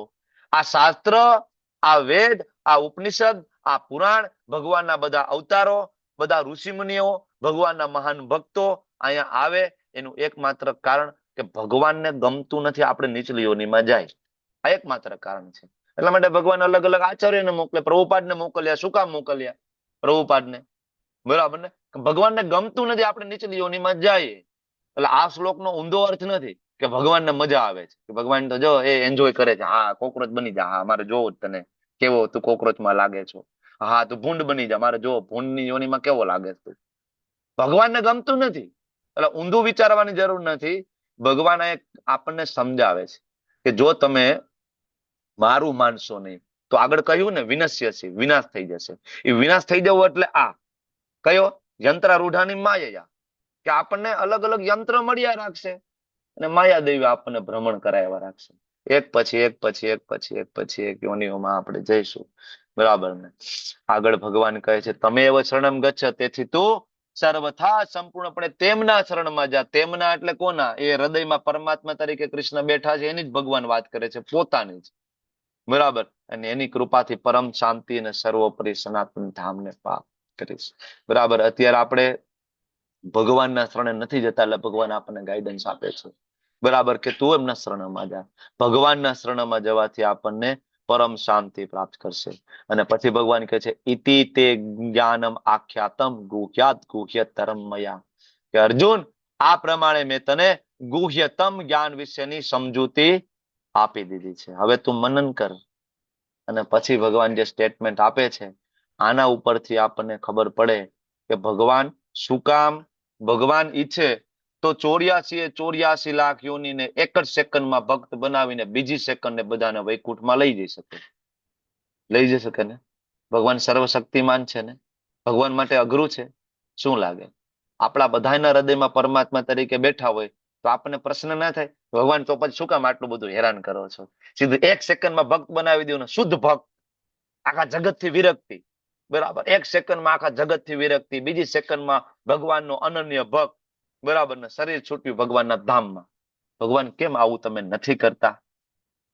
આ શ્લોકની અંદર ભગવાન આપણને સમજાવે. શું કહે છે ભગવાન? કહે છે અર્જુન આ ગુહ્યતમ જ્ઞાન વિશે મેં તને સમજૂતી આપી છે, હવે તું મનન કર અને પછી યથે ચસે તથા કુરુ. ભગવાને અર્જુનને કહ્યું અર્જુન મેં તને બધું આખી ભગવદ્ ગીતાની અંદર જ્ઞાન આપ્યું. હું કોણ છું, તું કોણ છે, તારા દુઃખનું કારણ શું છે, તું ખોટી જગ્યાએ ક્યાં ફસાઈ ગયો છો, સાચું એડ્રેસ તારું કયું છે, સાચી તારી પરિસ્થિતિ શું છે, આ બધું મેં તને સમજાવ્યું. હવે તું મનન કર અને પછી તને જેમ ઠીક પડે એમ કર. શું કામ આવું કહ્યું હશે ભગવાન? ભગવાને શું કામ ઓર્ડર નહીં આપ્યો હોય? નહીં, વિશાલ આહિર પ્રભુ આજ વખતે ભક્ત બનીને ભગવત ધામ આવી જાઓ. ધાર્મી માતાજી ભક્ત બનવું જ પડશે તમારે. Why Krishna not force you? Krishna શું કામ ફોર્સ નથી કરતા? ભગવાન કરી શકે ને? શું કામ ફોર્સ નથી કરતા? કારણ કે આપણે ભગવાન પાસેથી ભાગીને આવ્યા છીએ. વી આર ભગોળા. ભગવાન પાસેથી આપણે હતા, ભગવાન સાથે સેવામાં રોકાયેલા હતા અને આ સેવા છોડી નથી કરવી અમારે તમારી સેવા. સતત તમારી સેવા કરવાની સવારથી સાંજ સુધી. ઘડી કે ચામર ઝુલાવો, ઘડી કે પંખો ઝુલાવો, ઘડી કે આ ભોગ બનાવો, ઘડી કે નથી કરવી તમારી સેવા. વી આર ભગોળા. બરાબર? અને આપણે ભગવાનની સેવા છોડીને ભગવાન બનવાની કામનાથી આ જગતમાં આવ્યા છીએ. શું બનવા આવ્યા છીએ? ભગવાન. આ તમે બધા નાના નાના ભગવાન છીએ ને? મુકેશચંદ્ર પ્રભુ એના ઘરના ભગવાન છે ભાઈ, હું કહું એમ થવું જોઈએ. ધર્મેન્દ્ર દેસાઈ પ્રભુ એના ઘરના ભગવાન છે. હા, હું કહું એમ થવું જોઈએ. બરાબર ને? એ બધા માતાજી એના ઘરના ભગવાન છે. હા, તમારું કાંઈ ના હાલે, હું કહું એમ થવું જોઈએ. બધા પોતપોતાના ઘરના ભગવાન છે. હું મારા ઘરનો ભગવાન છું. હા, હું કહું એમ થવું જોઈએ. ભગવાન કે તથાસ્તુ. દીકરા, ભગવાન બનવાની બહુ ઈચ્છા છે, જા તું ટ્રાય કરી લે. આપણને બધાને નાના નાના ભગવાન બનાવ્યા, આપણું એક નાનું સામ્રાજ્ય આપ્યું. બરાબર, આપણને એક પત્ની આપી, બાળકો આપ્યા, બરાબર, બેંક બેલેન્સ આપ્યું, બધું આપ્યું. બરાબર. અને ભગવાને કીધું જસ દીકરા, ટ્રાય કરી લે ભગવાન બનવાનું. ભગવાન બનવાની ઈચ્છાથી, ભોગ ભોગવવાની ઈચ્છાથી આપણા જગતમાં આવ્યા. હવે જો ભગવાન આ ઈચ્છામાં દખલગીરી કરે તો આવીને, તો પાછા તમે ભગવત ધામ જાઓ તો પાછા તમે બાયું ચડાવીને ભગવાનને કયો, લે તમારી સાથે ફાવતું નહોતું એટલે તો તમારાથી છૂટા પડીને અમે ગયા હતા. પાછા તમે ન્યા આવ્યા, ન્યા આવીને પાછા ભક્ત બનાવીને પાછા લઈ આવ્યા. નથી તમારી સાથે રહેવું ભાઈ, તમારી સાથે નથી ભાવતું એટલે તો અમે દૂર ગયા તમારાથી. એટલે ભગવાન આ શ્લોકમાં અર્જુનને કહે છે, અર્જુન યથેચ્છસી તથા કરું. અર્જુન, તને ઠીક પડે તું સમજવાની કોશિશ કર, ઠીક પડે તો કર. બરાબર. આખી ભગવદ ગીતા ભગવાને અર્જુનને કહી. 45 મિનિટ ભગવાને અર્જુનને કર્મયોગ, જ્ઞાન યોગ, ભક્તિ યોગ, સંપૂર્ણ વૈદિક શાસ્ત્રોનો નિચોડ એટલે શ્રીમદ ભગવદ ગીતા ભગવાને અર્જુનની સામે મૂકી. અને પછી ભગવાનને અર્જુનને એમ ન કીધું કે હવે હું કહું ને એમ જ કરજો હો ભાઈ, બિલકુલ આગો પાછો નહીં થતો. આપણે હોય તો આવું કહીએ કે નહીં? આખી જિંદગીનો સંપૂર્ણ વૈદિક સાહિત્યનો સાર આપણે મૂકી દઈએ, કોઈક આપણે પ્રશ્ન પૂછે અને પછી આપણે બધું એના સમજાવી દઈએ ડિટેલમાં, અને પછી આપણે એમ કહીએ ને હવે હું કાવ્ય પ્રમાણે જ કરવાનું છું, હવે પછી એમ નહીં. ભગવાને એવું નતું કીધું અર્જુનને. ભગવાને અર્જુન એમ કીધું કે અર્જુન ઇટ્સ ઓકે, તને જે ઠીક પડે એમ. બરાબર, મેં તને સમજાવ્યું તો બરાબર, તારે જેમ કરવું એમ કર, કોઈ ફોર્સ નથી. બરાબર, તને ગમે એમ કર. ભગવાન એવું નથી કહેતા કે આટલો ટાઈમ તારી પાછળ મેં ખર્ચ્યો, આટલી એનર્જી મેં તારી પાછળ વેસ્ટ કરી, આખું વિશ્વ રૂપ તને બતાવ્યું. અર્જુન, કોઈ દિવસ કોઈને નથી બતાવ્યું, નેવર. હિસ્ટ્રીની અંદર કોઈ દેવી દેવતાઓને સુદ્ધા આ મેં સ્વરૂપ નથી બતાવ્યું, તને જ બતાવ્યું છે. બરાબર, તો ભગવાન ફોર્સ કરી શકે ને? ભગવાન કે નહીં, ફોર્સ નથી કરતો, તને ઠીક લાગે, તને એવું લાગે હજી ભોગવવા છે, ઇટ્સ ઓકે. તો ભગવાન ક્યારે, યાદ રાખજો, સામાન્ય આપણા બધા જે જીવ, સામાન્ય જીવની આંશિક સ્વતંત્રતામાં કૃષ્ણ દખલગીરી કરતા નથી. તમે 18 દિવસના આ 18 દિવસના 18 અધ્યાય વાળું લેવલ 1 પૂરું કર્યું, આ લેવલ 2 પૂરું કર્યું. આના પછી પણ કૃષ્ણ તમને એમ જ કહે છે કે હવે તમને જો સમજાયું હોય તો ભક્તિ કરો, નહીતર યથેચ્છસી તથા કરો. ભગવાન ફોર્સ નથી કરતા. ભગવાન ફ્રીડમ આપે છે આપણને, ફ્રીડમ. ઇટ્સ ઓકે બેટા, બરાબર, ફ્રીડમ. કેટલા દયાળુ છે. બરાબર, ભગવાન પાછા આવશે. બરાબર, ફરીથી કળિયુગના અંતે કલ્કી સ્વરૂપે આવશે. ફરીથી ભગવાન કહેશે ભક્તિ કરી લો. ફરી નહીં કરીએ ને, સતયુગમાં ભગવાન પાછા નરસિંહદેવ તરીકે આવશે, પછી પાછા કહેશે ભક્તિ કરી લો. ફરીથી ભગવાન વરાહ તરીકે આવશે, કુર્મ તરીકે આવશે, ભક્તિ કરી લો. પાછા નહીં માનીએ ને, ભગવાન પાછા રામા અવતાર તરીકે આવશે, રામચંદ્રજી. આપણા માટે ભગવાન વનવાસ વેઠશે. કોના માટે વેઠશે? કોના માટે વનમાં જાય રામચંદ્રજી? આપણા માટે વનવાસ વેઠશે. બરાબર, કે આપણને મર્યાદા પુરુષોત્તમ કોને કહેવાય, જીવન કેવું જીવવું બતાવવા માટે પોતે વનવાસ સ્વીકારી લેશે. બરાબર ને? ભગવાન ફોર્સ નથી કરતા. બરાબર, એટલા માટે ભગવાન આગળ 64મા શ્લોકની અંદર કહે છે, સર્વ ગુહ્ય તમમ ભૂય શૃણુ મે પરમ વચ. હે મારા મિત્ર, તું મારો ખૂબ વાલો મિત્ર છે. મારો અત્યંત ગુહ્ય એવો પરમ ઉપદેશ મેં તને આપ્યો છે. બરાબર, તું મારી પાસેથી આ સાંભળ, કારણ કે આ તારા માટે હિતકારક છે. અત્યંત ગુહ્ય, ગુહ્ય, ગુહ્યતર, ગુહ્યતમ. ગુહ્ય એટલે આપણે આ શરીર નથી, આપણે આત્મા છીએ. ગુહ્યતર એટલે કે ભગવાન કોણ છે? ભગવાન શ્રી કૃષ્ણ પૂર્ણ પુરુષોત્તમ પરમાત્મા સ્વયં. અને ગુહ્યતમ એટલે આપણો ભગવાન સાથેનો સંબંધ. જીવેર સ્વરૂપ હોય કૃષ્ણેર નિત્યદાસ. તો આમ આ જ્ઞાન તમે જોવો તો 9મા અધ્યાયમાં પણ ભગવાને આપ્યું હતું, મન મના ભવ મદ ભક્તો મધ્યાજી મામ નમસ્કરું. પણ આ ભગવદ ગીતાનો સાર સ્વરૂપે 18મો અધ્યાય પ્રગટ થયો. એટલે ભગવાન ફરીથી કહે છે, બરાબર, તું મારો વાલો મિત્ર છે, તું સાંભળ, હું તને ફરીથી કહું છું, સુરદમ સર્વભૂતા નામ ગુહ્ય ગુહ્યાત ગુહ્યતમ. આ બધું જ્ઞાન મેં તને અત્યાર સુધી આપ્યું છે. અને એટલા માટે તમે જોશો તો આ 18.65મો જે શ્લોક છે એ રિપીટ થયો. બરાબર, ફરીથી 9મા અધ્યાયના 34મા શ્લોકના રિવિઝનમાં ફરીથી આવ્યો. મન મના ભવ મદ ભક્તો મધ્યાજી મામ નમસ્કુરુ. હે અર્જુન, તારું મન મારામાં લગાડ. અર્જુનને કે છે. અર્જુનનું મન તો લાગેલું હતું કન્ટિન્યુઅસ.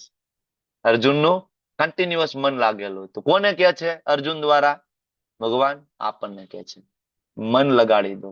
મન મના, મારામાં મન લગાડ. આપણે કહીએ ભગવાન મન તો તમારામાં નથી લાગતું.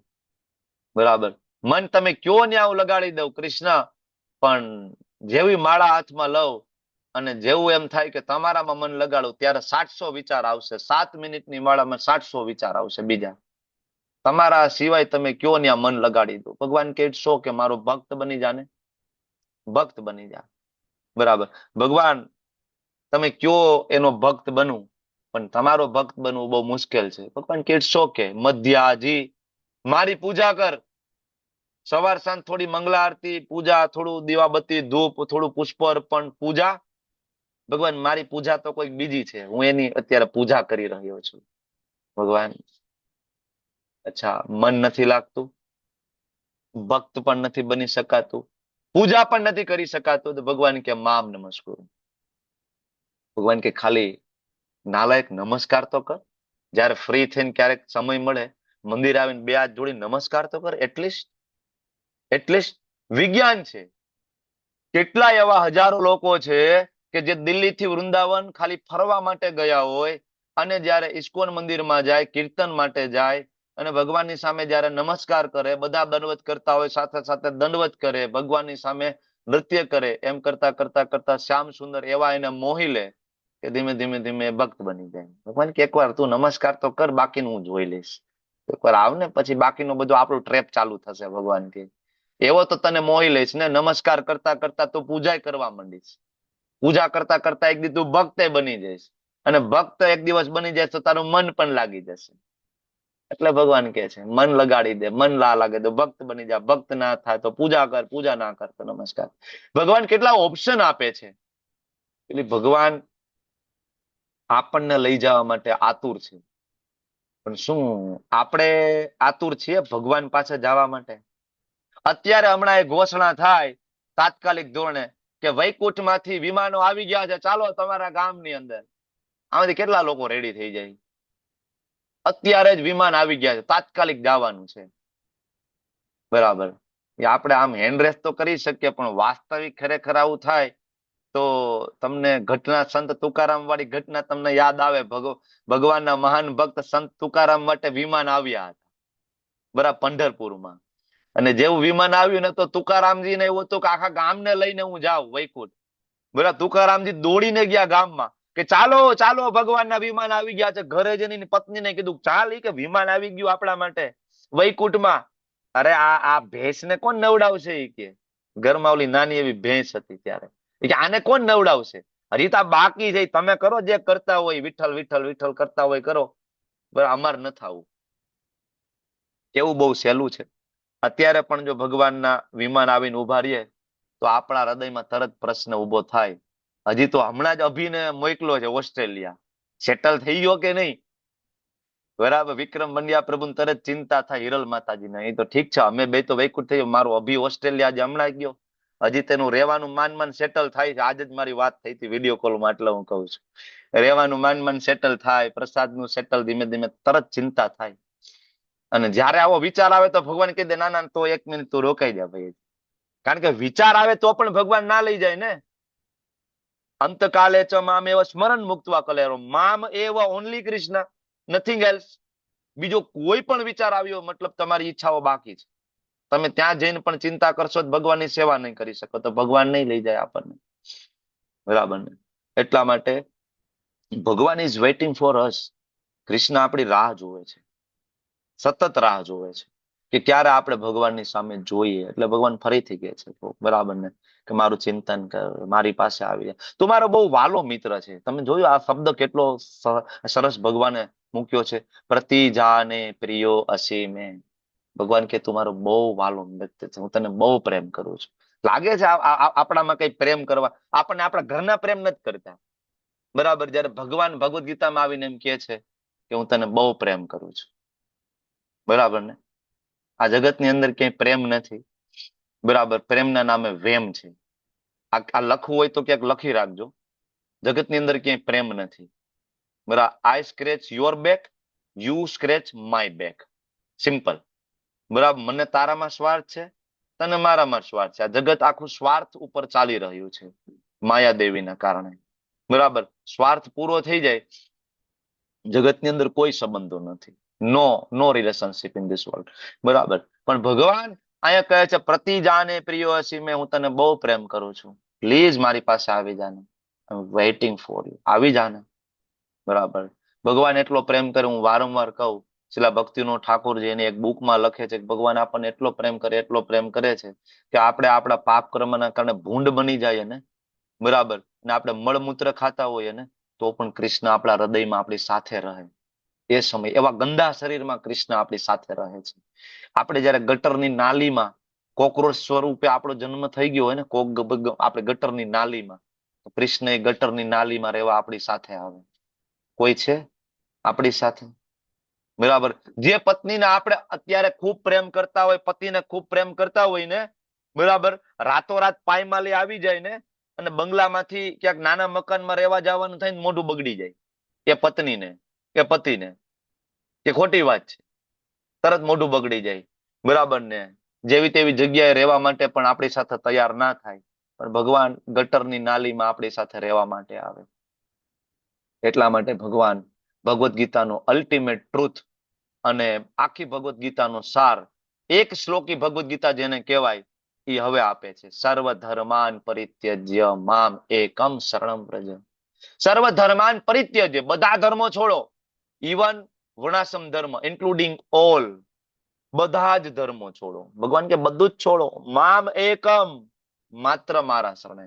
અહીંયા બીજા કોઈનું નામ નથી. જો મામ એકમ, બરાબર, બધું જ છોડો.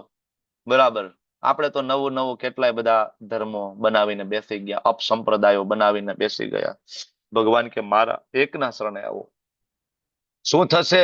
અહમ ત્વામ સર્વ પાપે ભ્યો. બધા જ આપણા પાપ અને પુણ્યનો ભગવાન નાશ કરીને મોક્ષિષ્યામિ મા શુચ. ડરીશ નહીં. બરાબર, ડરીશ નહીં. ભગવાન કે મારા શરણમાં આવી જા. ચિંતાનો કોઈ વિષય નથી. આપણને એમ થાય કે આટલા બધા આપણે પાપ કરીએ, કેમ આપણે ભક્તિ કરીશું? ભગવાન કે ડોન્ટ વરી, મા શુચ, ચિંતા કરતો નહીં. ભગવાન ક્લિયરલી કહે છે કે હું તારું જ્યોતિષ શાસ્ત્ર બદલાવી નાખીશ, હું તારી ગ્રહોની દશાઓ બદલાવી નાખીશ, હું તારી હાથની રેખાઓ બદલાવી નાખીશ. ઘણા બધા જ્યોતિષી બાબા પાખંડીઓ, બરાબર, નથી કહેતા, પોતે કર્મથી બંધાયેલા હોય અને આપણી રેખાઓ ઠીક કરવામાં લાગેલા હોય, હાથની રેખાઓ. બરાબર ને? તમે 500 રૂપિયા આપો તો હું તમારી હાથે, તો તારી જ રેખા બદલાવી નાખ ને ભાઈ. તું 500 માંગતો ફરે આખા ગામ પાછળ. તારી રેખા બદલાવી નાખ તું, જો ખરેખર બદલાવી શકતા હોય. That is impossible. ભગવાન કરી શકે. ભગવાન શું કહે છે? સર્વ પાપે ભીઓ, બધા પાપ અને પુણ્યનો નાશ કરો, મતલબ તમારા હાથની બધી રેખાઓને બદલાવી નાખવી. અને માત્ર કૃષ્ણ કરી શકે છે. બરાબર, કમ્પ્લીટ. ભગવાન કે ડરીશ નહીં, હું છું. જયારે આપણે આપણા પરમ પિતા ઉપર વિશ્વાસ હોય, બરાબર, તો ચિંતા કરવાની જરૂર નથી. નાનું બાળક છે, બરાબર, એ જયારે માતા પિતા સાથે ટ્રાવેલ કરતું હોય તો એને વિચારવાની જરૂર નથી. બરાબર, ધારો કે 1 વર્ષનું બાળક છે, માતા પિતા સાથે આબુ જાતું હોય ટ્રાવેલ, તો એને વિચાર કરવાની જરૂર નથી કે આબુમાં જઈને પપ્પાએ હોટલ રાખી હશે કે નહીં, મારું ભાઈ 2 ટાઈમનું જમવાનું શું થશે, ખબર જ હોય. પપ્પાએ બધી વ્યવસ્થા, આપણે મજા જ કરવાની, આપણે બધી જગ્યાએ તેડીને ફરવાના છે. આપણે કે ચાલવાનું નથી, આપણે પગથિયે નથી ચડવાનું. બરાબર ને? મજા જ કરવાની. તો જયારે આપણને ભગવાન ઉપર સંપૂર્ણ વિશ્વાસ હોય ને, એટલે ભગવાનના ભક્તો મજા કરતા હોય, કઈ ચિંતા નથી. એને ખબર છે ભગવાને તેડેલા છે, બધી વ્યવસ્થા ભગવાન છે, કરશે. તો સંપૂર્ણ શરણાગતિ. શરણાગતિ એટલે શું? ભગવાનના શરણમાં જવું એટલે શું? શ્રીલ પ્રભુપાદજી તાત્પર્યની અંદર એક શ્લોક સરસ મજાનો આપે છે, જરૂરથી વાંચજો. શરણાગતિના 6 તબક્કા ત્યાં આપ્યા છે. બરાબર, કે ભાઈ ફેવરેબલ જે કન્ડિશન હોય એ સ્વીકારવી, પ્રતિકૂળ કન્ડિશન હોય એનો ત્યાગ કરવો, ભગવાન મારું રક્ષણ કરશે એનો વિશ્વાસ આપણને હોવો જોઈએ. ભગવાન મારા પાલન કરતા છે એવો આપણને વિશ્વાસ હોવો જોઈએ. બરાબર. તો આ બધા લક્ષણો શ્રીલ પ્રભુપાદજીએ ત્યાં આપ્યા છે. જરૂરથી વાંચજો તમે. સર્વ ધર્માન પરિત્યજ્ય મામ એકમ શરણમ વ્રજ. આ ભગવદ્ ગીતાનો સાર છે. અને છેલ્લે ભગવાન કહે છે, જે મનુષ્ય સંયમી નથી, નિષ્ઠાવાન નથી, ભક્તિમાં પરોવાયેલો નથી, ના ભક્તાય, શબ્દ વાંચજો, શું લખ્યું છે? ઇદમ તે ના તપસ્કાય ના ભક્તાય કદાચન. જે ભક્ત નથી તેમને આ ગુહ્ય જ્ઞાન આપવું નહીં, કારણ કે એને સમજાશે નહીં. બરાબર ને? સંયમી નથી, ઇન્દ્રિયો જેની કંટ્રોલમાં ના હોય, જેને ભોગ સિવાય બીજું કઈ દેખાતું નથી.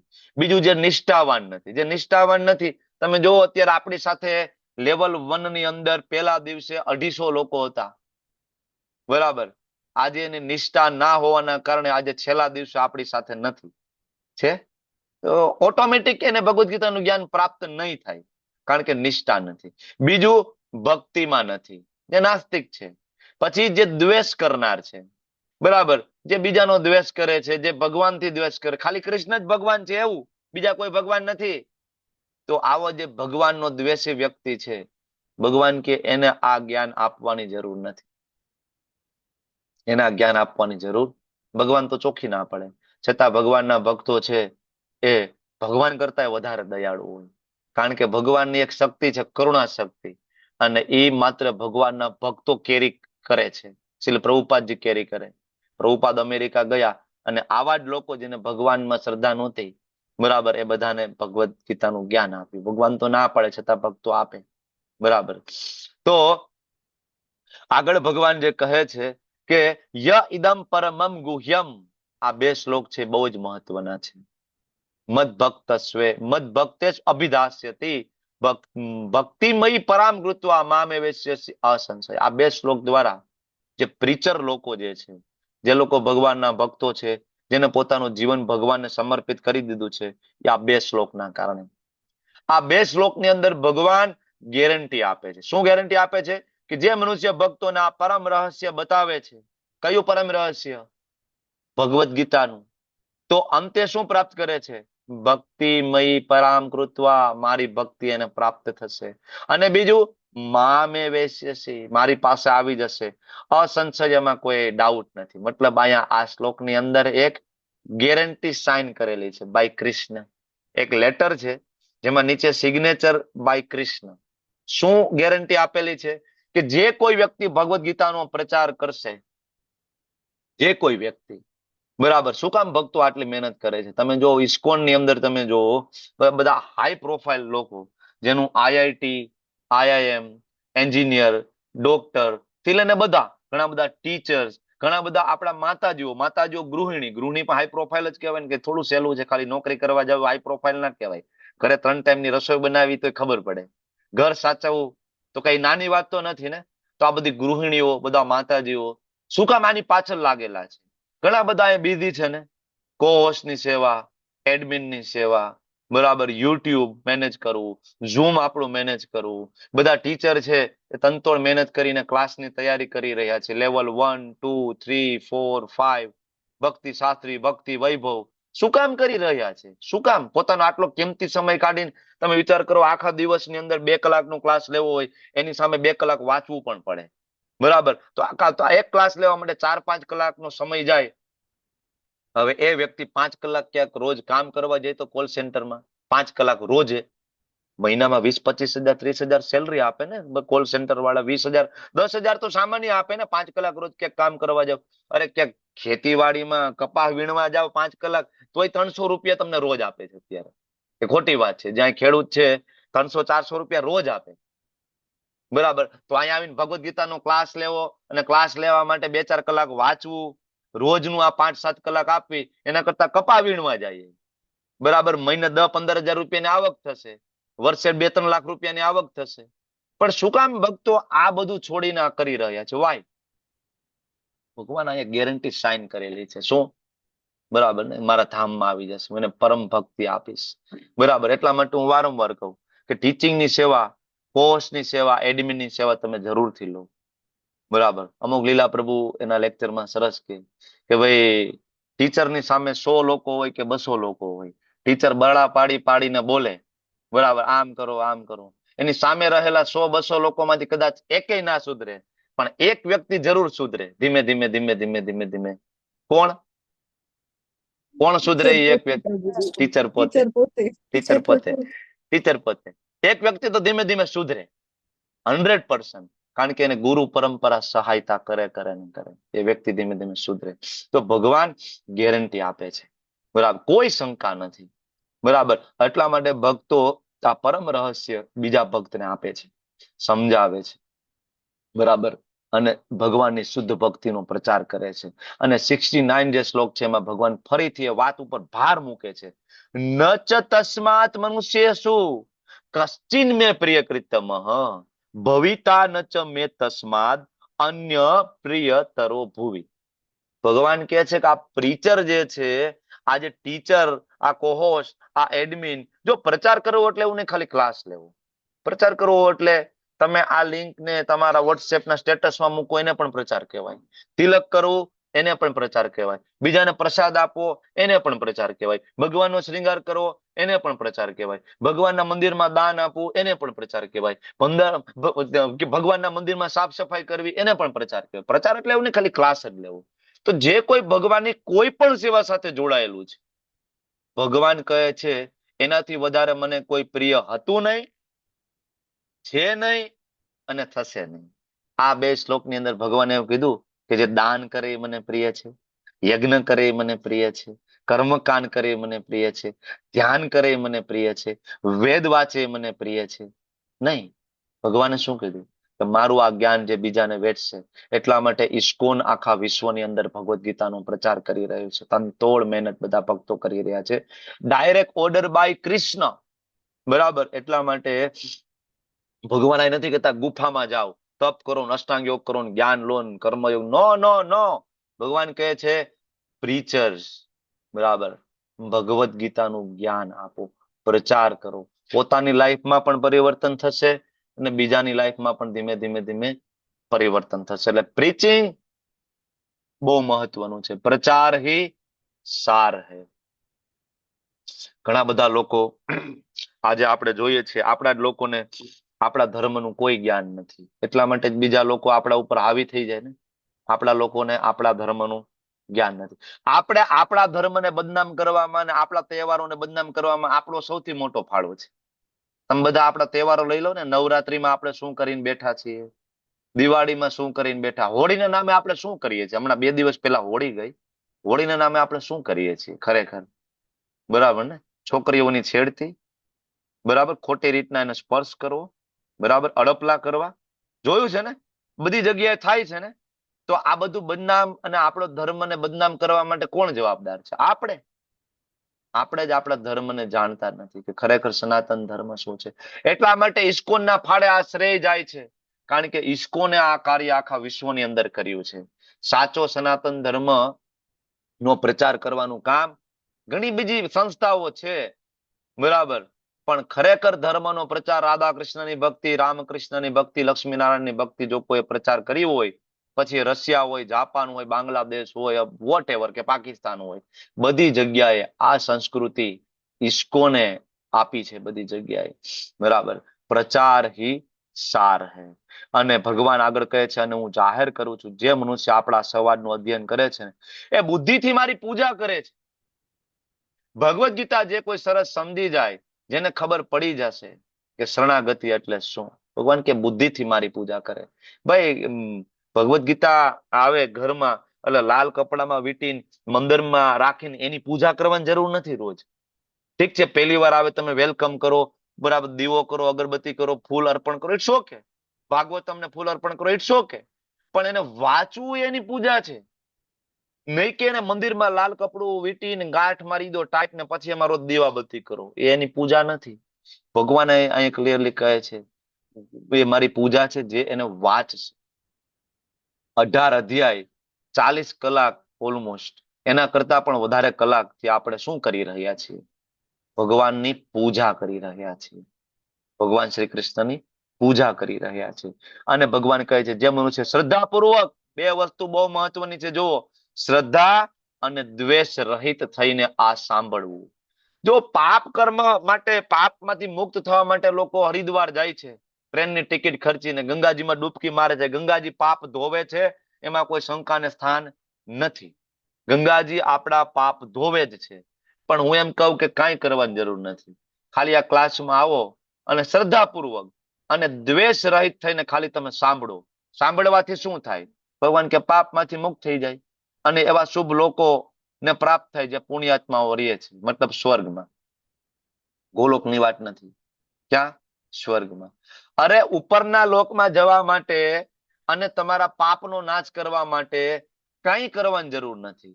ખાલી શ્રદ્ધાપૂર્વક ભગવદ્ ગીતાને સાંભળો, બીજું કાંઈ કરવાનું છે. તમને બીજું કઈ આવડે કે ના આવડે, ખાલી સાંભળો. જો દ્વેષ કરનારાઓ માટે ભગવદ્ ગીતા નથી. બરાબર? કોઈ દ્વેષ કરતું હોય, જે ભગવાનને માનતું નથી, કૃષ્ણને માનતું નથી, એના માટે ભગવદ્ ગીતાનું જ્ઞાન નથી. બરાબર? જેને ભગવાનમાં શ્રદ્ધા હોય એના માટે ભગવદ્ ગીતા. તો થોડીક પણ જો તમને શ્રદ્ધા હોય તો પાપ તો એમને બળીને ભસ્મ થઈ જાય. એટલે ઘણા બધાને ચિંતા હોય કે પ્રભુજી આગળ આવા આવા પાપ થાય. હમણાં 2 દી પહેલા જ કઈક પ્રશ્ન હતો ને કે અત્યારે તો ઠીક છે ભગવદ્ ગીતામાં આવ્યા પછી ખબર પડી, પણ પેલા પાપ કર્યા હતા એનું શું? પેલા પુણ્ય કર્યા હતા એનું શું? ભગવાન કે યુ ડોન્ટ વરી. ખાલી શ્રદ્ધાપૂર્વક ખાલી કોઈ સાંભળે ને તો પાપ તો એને એમને બરાબર ભસ્મ થઈ જાય છે. ભક્તિ કરો તો પાપ અને પુણ્ય બે નષ્ટ થઈ જાય અને ઉપરના લોકોમાં નહીં, ભગવત ધામમાં જઈએ છીએ. એ આપણને ગેરંટી આગળ મળી ગઈ છે. બરાબર? અને એટલે હવે સાર સ્વરૂપે આગળ કહે છે, પૃથા પુત્ર હે ધનંજય, શું તે આ શાસ્ત્રને એકાગ્ર ચિત્તે સાંભળ્યું? બરાબર સાંભળજો. ભગવાન કેટલા કૃપાળુ છે આ શ્લોક ઉપરથી તમને ખબર પડે. ભગવાન અર્જુનને પૂછે છે, અર્જુન સાંભળ્યું ભાઈ તે? અર્જુન તને સમજાઈ ગયું? એકાગ્ર ચિત્તે તે સાંભળ્યું? બરાબર? આનાથી શું તારું અજ્ઞાન ને મોહ દૂર થયો? ભગવાન અર્જુનને નથી પૂછતા, ભગવાન તમને ને મને પૂછે છે. શું તમે લેવલ 2 એકાગ્ર ચિત્તે કર્યું? શું લેવલ 2 તમે બરાબર નોટ બનાવીને એટેન્ટિવલી ક્લાસ એટેન્ડ કર્યા? શું તમારો અજ્ઞાન ને મોહ દૂર થયો? ભગવાન અર્જુનને પૂછે છે કે અર્જુન તને સમજાઈ ગયું ને ભાઈ? એનો કહેવાનો મતલબ ભગવાનનો એ છે કે ભગવાન બીજી વાર ભગવદ્ ગીતા બોલવા માટે રેડી છે. તમે સમજો આ શ્લોકનો ભાવ. ભગવાન અર્જુનને કહે છે કે તે એકાગ્ર ચિત્તે સાંભળ્યું છે ને? હું રિપીટ કરું અર્જુન પહેલેથી. ધર્મ ક્ષેત્રે કુરુક્ષેત્રે, ભગવાન કે પહેલેથી રિપીટ કરું? ફર્સ્ટ ના સમજાયું હોય તો સેમ વે, જો આપણને નથી સમજાયું તો આવતીકાલથી ફરીથી ચાલુ થાય લેવલ 1. ફરીથી જોઈન થઈ જાવ. લેવલ 1 ફરીથી લેવલ 2 લેવલ. આ તો અર્જુન હતા, એને એક વખતમાં સમજાયું, તમને ને મને નહીં સમજાય. એટલે આપણા માટે જ ભગવાને આ પ્રશ્ન પૂછ્યો છે કે પ્રભુ કે મારા બાળકોને ના સમજાયું હોય તો રિપીટ. બરાબર ને? તો ભગવાન આ કહે છે એકાગ્ર ચિત્તે. એકાગ્ર, હાલતા ચાલતા નહીં, ટીવી જોતા જોતા નહીં, લેવલ 1 2 નો ક્લાસ, સુતા સુતા નહીં, ખાતા ખાતા નહીં. કેવી રીતના? એકાગ્રેણ ચેતસા. એકાગ્રેણ ચેતસા, એકાગ્ર ચિત્તે કર્યું, નોટ બનાવી, એના ઉપર મંથન કર્યું, જીવનમાં ઉતાર્યું કે નહીં? ભગવાન પૂછે છે અર્જુનને. નહીતર બીજી વાર કહું? ભગવાન કહે છે બીજી વાર કહું? બરાબર ને? એટલે ભગવાન આપણને કહે છે તમને ના સમજાયું હોય ફરીથી એકવાર લેવલ 1 કરો, ફરીથી લેવલ 2 કરો. બરાબર? અને ત્યારે અર્જુન ભગવાનને કહે છે, અર્જુન ઉવાચ નષ્ટો મોહ સ્મૃતિ લુબ્ધા. ભગવાન મારો મોહ દૂર થઈ ગયો. અર્જુનનો મોહ દૂર થઈ ગયો. આગળ કૃષ્ણે કહ્યું હતું ને યથેથસી તથા કુરુ. અર્જુન તને ઠીક પડે એમ કર. ત્યારે અર્જુન આયા જવાબ આપે છે, નષ્ટો મોહ સ્મૃતિર્લબ્ધા ત્વત પ્રસાદાત મયા અચ્યુત. હે અચ્યુત, હે કૃષ્ણ, તમારી કૃપાથી મારો મોહ દૂર થઈ ગયો છે. તમારી કૃપા. Thank you Krishna. Thank you કે છે અર્જુન ભગવાનને. થેન્ક યુ સો મચ, તમને ભગવદ્ ગીતાનું જ્ઞાન આપ્યું. બરાબર? મારો મોહ દૂર થઈ ગયો અને સ્થિતો અસ્મિ ગત સંદેહ.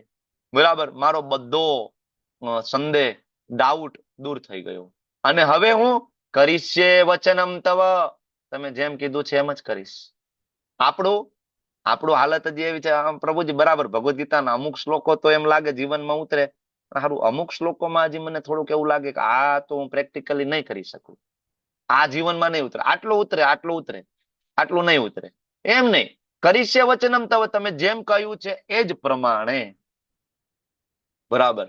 એટલે અહીંયા અર્જુન ભગવાનને કહે છે તમે જેમ કહ્યું બરાબર, હું પ્રેક્ટિકલ લાઈફમાં ઉતારીશ, જીવનમાં ઉતારીશ, કારણ કે તમે મને આપ્યું છે તત્પ્રસાદાત, એઝ ઇટ ઇઝ. બરાબર, જેમ કહ્યું છે એ જ પ્રમાણે. ભગવદ્ ગીતાનું નામ આપણું શું કામ એઝ ઇટ ઇઝ છે? ભગવદ્ ગીતા યથારૂપ શું કામ છે? કરીષ્ય વચનમ તવ, કૃષ્ણએ જેમ કહ્યું છે એ જ પ્રમાણે શ્રીલ પ્રભુપાદ જે આપ્યું છે, બિલકુલ એક પણ શબ્દ આગો પાછો કર્યા વગર, પોતાનો એક પણ વિચાર અંદર મૂક્યા વગર, પોતાનો એક પણ સ્વાર્થ, નાના નાના કેટલા મત અને પથ સમાજમાં ચાલે છે.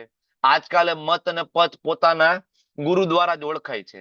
ફલાણા ફલાણા બાબા, ફલાણા ફલાણા દાદા, ફલાણા ફલાણા સ્વામી, ફલાણા ફલાણા બાપુ દ્વારા. પણ આજે આ તિલક કરીને તમે ગમે ત્યાં જાઓ છો, તમને કોઈ એવું નહીં કે તમે પ્રભુપાદ વાળા છો, તમને કોઈ દી નહીં કહે. તમારો અનુભવ તમે જોઈ લો. આ તિલક કરીને તમે જાશો, તમને અચ્છા તમે હરે કૃષ્ણ વાળા ને? આપણે હા હા યસ, અમે વી આર ફ્રોમ હરે કૃષ્ણ. તરત આપણને બરાબર તમને અનુભવ થયો છે ને? તમને બધા એમ કહે છે અચ્છા તમે હરે કૃષ્ણ વાળા છો ને? આજ સુધી કોઈએ કીધું તમે પ્રભુપાદ વાળા છો, તમે ભક્તિવેદાંત સ્વામી વાળા છો? કોઈ ઓળખતું પણ નથી. આ છે સંતની મહાનતા. આખા વિશ્વની અંદર એક પણ એવો દેશ બાકી નથી કે જ્યાં રાધા કૃષ્ણની ભક્તિનો પ્રચાર ના કર્યો હોય. અને આજે સંતને ખાલી ઇસ્કોન વાળા જ ઓળખે છે, બીજા કોઈને ખબર પણ નથી પ્રભુપાદ કોણ છે, ભક્તિવેદાંત સ્વામી કોણ છે. આ છે સંતની મહાનતા. બાકી નાના નાના મત લઈને બેસી ગયા ને, બરાબર, એવા લોકો પોતે ભગવાન બનીને બેઠા છે. મંદિરમાં વિગ્રહના સ્થાને પોતાના ફોટા ને પોતાની મૂર્તિઓ રાખીને બેઠા છે. બરાબર ને?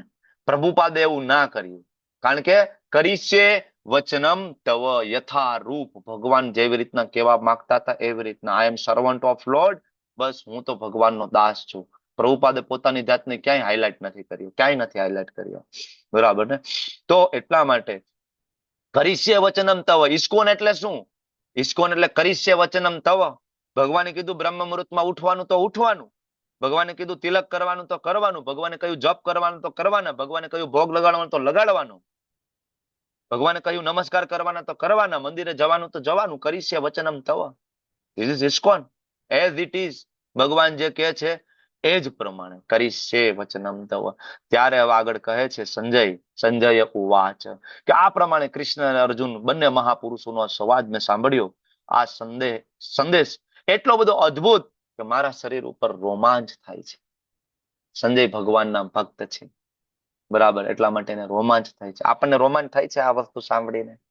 કાંઈ ફેર નથી પડતો. પ્રભુજી ટાઈમ થઈ ગયો છે, 1.5 કલાક થઈ, તમે બ્રેક આપતા નથી, અને હવે જલ્દી પૂરું કરો, હજી આમે 4 શ્લોક બાકી છે. આપણને કઈ રોમાંચ થતો નથી. બરાબર ને? ભગવાનના ભક્તોને રોમાંચ થાય. આપણને તો બગાસા આવે, આપણને રોમાંચ ના થાય. જલ્દી પૂરું થાય તો સારું. હજી પ્રસાદ લેવાનું બાકી છે. એક બાજુ કેતા જાય છે ખાતા ખાતા એટેન્ડ નહીં કરવાનું, આ પાછા 10:30 વગાડી દે. પ્રશ્ન જવાબ કરતા કરતા જમવાનું ક્યારે, મંગલા આરતીમાં ઉઠવાનું ક્યારે, પાછા કે મંગલા આરતીમાં આવજો, તો સુવાનું ક્યારે, ઉઠવાનું ક્યારે. આપણે આ ચિંતામાં છીએ, આપણને રોમાંચ નથી થતો. બરાબર ને? મત પ્રસાદ ભગવાન કે, બરાબર, સંજય કે, સંજય ભગવાનના ભક્ત છે અને રોમાંચ થઈ રહ્યો છે. અને આગળ જયારે અર્જુને ભગવાનને થેન્ક યુ કહ્યું, અહીંયા સંજય કહે છે વ્યાસ પ્રસાદ. વ્યાસ પ્રસાદ કોણ? ભગવાન વેદ વ્યાસજીની કૃપાથી મને આ પ્રાપ્ત થયું જ્ઞાન. બરાબર, કે ભગવાન યોગેશ્વર કૃષ્ણના મુખેથી અર્જુનને જે કહેવામાં આવ્યું, આ ભગવદ્ ગીતા મને મારા ગુરુ વેદ વ્યાસજીની કૃપાથી મને મળી છે. પ્રસાદાત, વ્યાસદેવની કૃપાથી. જોયું તમે? થેન્ક યુ કહે છે. છેલ્લે અર્જુને ભગવાન એના ગુરુ કૃષ્ણને થેન્ક યુ કહ્યું, સંજય એના ગુરુ વેદ વ્યાસજીને થેન્ક યુ કહે છે. અને આ સમયે આપણે જરૂર થેન્ક યુ કહેવું જોઈએ. છેલ્લે પ્રભુપાદજીને થેન્ક યુ કહેવું જોઈએ. તમારા જેવા સંત આ ધરાધામ ઉપર આવ્યા અને અમારા જેવા પતિત જીવોને ભગવદ્ ગીતા સમજાણી, બરાબર, અને અમે થોડુંક એ જીવનમાં એને ઉતારી શક્યા. આ સંજોગોએ મારા ગુરુ મહારાજ જી જોલીને જય પતાકા સ્વામીજી મહારાજનો આપણે આભાર પ્રગટ કરવો જોઈએ કે શરીરની આવી કન્ડિશન, જેમાં 50 થી વધારે ઓપરેશન, કેન્સર, એક આંખે દેખાતું નથી, એક આંખમાં માત્ર 40% જેવું વિઝન છે, આંખમાંથી સતત પાણી નીકળી રહ્યું છે, અડધું બોડી પેરાલિસિસ છે, હાથ ઊંચો થતો નથી, વ્હીલચેરમાં હોવા છતાં પણ અત્યારે નવદીપ મંડળની પરિક્રમામાં એવરી ડે ગુરુ મહારાજ રોજ બહાર નીકળીને લેક્ચર આપી રહ્યા છે વિધાઉટ ફેલ. ડોક્ટર ના પાડી રહ્યા છે યુ નીડ રેસ્ટ. મહારાજ કે મારા બધા વૈષ્ણવો મને મળવા આવ્યા છે, હું કેવી રીતના રૂમ ની અંદર પુરાઈ રહું. બરાબર. ખૂબ શરીરની અંદર પીડા છે, ખૂબ આપણને સામાન્ય તાવ આવી, શરદી થઈ હોય ને, નાક બંધ થઈ ગયું હોય તો આપણે એમ કે આ ક્લાસ લઉં કે ના લઉં. બરાબર ને. ગુરુ મહારાજ નું અડધું બોડી પેરાલિસિસ છે કેટલા સમયથી. થેન્ક યુ કેવું જોઈએ ને. કોવિડ ની અંદર મહારાજ મેંગ્લોર ગયા, નામનિષ્ઠા પ્રભુજીનો ઓર્ડર આપ્યો હતો. બરાબર. કે બધા લોકો દુઃખની અંદર કણસી રહ્યા છે, ઘરની અંદર પુરાઈ ગયા છે, કોઈને કોઈ દિશા નથી મળતી. તમે ઝૂમ ઉપર ભગવદ્ ગીતાનું જ્ઞાનનો પ્રચાર કેમ નથી કરતા? This is order by my guru Maharaj, his Holiness જય પતાકા સ્વામીજી મહારાજ. એને ઓર્ડર આપ્યો ભાઈ તમે શરૂઆત કરો. અને ત્યારે એમના બરાબર પ્રિય શિષ્ય ઇઝ ગ્રેસ નામનિષ્ઠા પ્રભુજી આ કોર્સની શરૂઆત કરી. થેન્ક યુ કેવું જોઈએ ને આજે આપણે એમને. ત્યાં લેવલ 1, 2, 3, 4 અને બિલકુલ સ્વાર્થ વગર. કોઈ ફીઝ નથી, કોઈ ફીઝ નથી. નો, તમે આવો, તમારા જીવનને ધન્ય કરો, ભગવત ધામ જાઓ. બરાબર. તમને ઈચ્છા પડે તમે દાન કરો, ના ઈચ્છા પડે દાન ના કરો. કોઈ ભેદભાવ નથી ને. કોઈને પૂછતું નથી ને ભાઈ દાન કર્યું છે કે નથી કર્યું, ફરજિયાત કરો. નો, કોઈ ભેદભાવ નથી. બરાબર ને. એટલા માટે આપણે પણ થેન્ક યુ કેવું જોઈએ. બરાબર. આગળ કહે છે કે રાજા, જ્યારે હું કૃષ્ણ તથા અર્જુન વચ્ચે થયેલા અદ્ભુત તથા પવિત્ર સંવાદનું સ્મરણ કરું છું, પ્રતિ ક્ષણ હર્ષ વિભોર થાઉં છું. ગદ ગદ થઈ જાય છે સંજય જયારે ભગવદ્ ગીતાને સાંભળે છે. પાછા એ વાગોળે છે, પાછા વાગોળે છે, વારંવાર ગદગદ થઈ જાય છે એકાગ્રતા થી વારંવાર. બરાબર. આ પવિત્ર સંવાદ છે અને વાગોળી રહ્યા છે. રાજા, જ્યારે હું ભગવાન કૃષ્ણના અદ્ભુત રૂપનું સ્મરણ કરું છું, ફરીથી બહુ જ મહત્વનો મુદ્દો અને માયાવાદીઓનું ખંડન સંજય પોતે કરી દે છે. ભગવાન નિરાકાર નથી, રૂપમ અદ્ભુતમ. અદ્ભુત રૂપ છે કૃષ્ણનું. હરે, હરે એટલે ભગવાન શ્રી વિષ્ણુ શ્રી કૃષ્ણ, એનું એક અદ્ભુત રૂપ છે. ભગવાન નિરાકાર નથી, રૂપમ. જો રૂપમ એટલે સંજય કહે છે હું એ રૂપનું સ્મરણ કરું છું. સંજય એવું નથી કહેતો હું નિરાકારનું સ્મરણ કરું છું. સંજય કહે છે રૂપનું સ્મરણ કરું છું. અને જ્યારે આ રૂપનું સ્મરણ કરું છું, વધારે ને વધારે આશ્ચર્યચકિત થઈ જાઉં છું અને વારંવાર હર્ષ વિભોર થઈ જાઉં છું. અદ્ભુત સ્વરૂપ છે ભગવાનનું. બરાબર. તો આપણે પણ જયારે મંગલા આરતીમાં આવીએ, ભગવાનના દર્શન કરીએ, આપણને વારંવાર યાદ આવવું જોઈએ ભગવાનનું સાકાર સ્વરૂપ. બરાબર. રાધા ગોવિંદજીને આપણે યાદ કરીએ. બરાબર. અને છેલ્લા શ્લોકની અંદર હવે સંજય કહે છે યત્ર યોગેશ્વર કૃષ્ણ યત્ર યોગેશ્વર કૃષ્ણો યત્ર પાર્થો ધનુર્ધર તત્ર શ્રી વિજયો ભૂતિર ધ્રુવા નીતિર્મતિર્મમ. જ્યાં યોગેશ્વર કૃષ્ણ છે, જ્યાં ધનુર્ધર અર્જુન છે, ત્યાં ઐશ્વર્ય, વિજય, અસાધારણ શક્તિ તેમજ નીતિ પણ નિશ્ચિતપણે રહે છે. સંજય ભગવાનના ભક્ત હતા એટલે સંજય સ્તુતિ કરી રહ્યા છે લાસ્ટ શ્લોકની અંદર અને ધૃતરાષ્ટ્રને કહી રહ્યા છે જ્યાં કૃષ્ણ હોય ને વિજય ત્યાં જ હોય. તમે મૂર્ખ છો, તમે કૃષ્ણની સામે ઉભા છો. ભગવાનની સામે લડવાનું ન હોય, ભગવાનના શરણમાં જવાનું હોય. ભગવાન સેમ વસ્તુ આપણને કહે છે. સંજય સેમ વસ્તુ આપણને કહે છે. બરાબર. કે જ્યાં યોગેશ્વર કૃષ્ણ છે તો આપણા જીવનમાં યોગેશ્વર કૃષ્ણને લઈ આવીએ. જ્યાં અર્જુન છે, જ્યાં ધનુર્ધર અર્જુન છે, આપણા જીવનમાં એવા અર્જુન જેવા વૈષ્ણવોને લઈ આવ્યા. અર્જુનને કહ્યું હતું કે શું દેખાય છે? અર્જુને કહ્યું મને પક્ષીની આંખ દેખાય છે. તમારા જીવનમાં એવા વૈષ્ણવોને લઈ આવો. ભગવાન કોણ છે? ભગવાન કૃષ્ણ પૂર્ણ પુરુષોત્તમ છે. ભગવાનના અનન્ય ભક્ત હોય એવા વૈષ્ણવોને આપણા જીવનમાં લઈ આવીએ. ભગવાનને આપણા જીવનમાં લઈએ તો પછી ચિંતાનો વિષય નથી. ઐશ્વર્ય, વિજય અને અસાધારણ શક્તિ શ્રીમતી રાધારાણી. બરાબર. અને નીતિ નિશ્ચિતપણે રહેશે, એમાં કોઈ શંકાને સ્થાન નથી.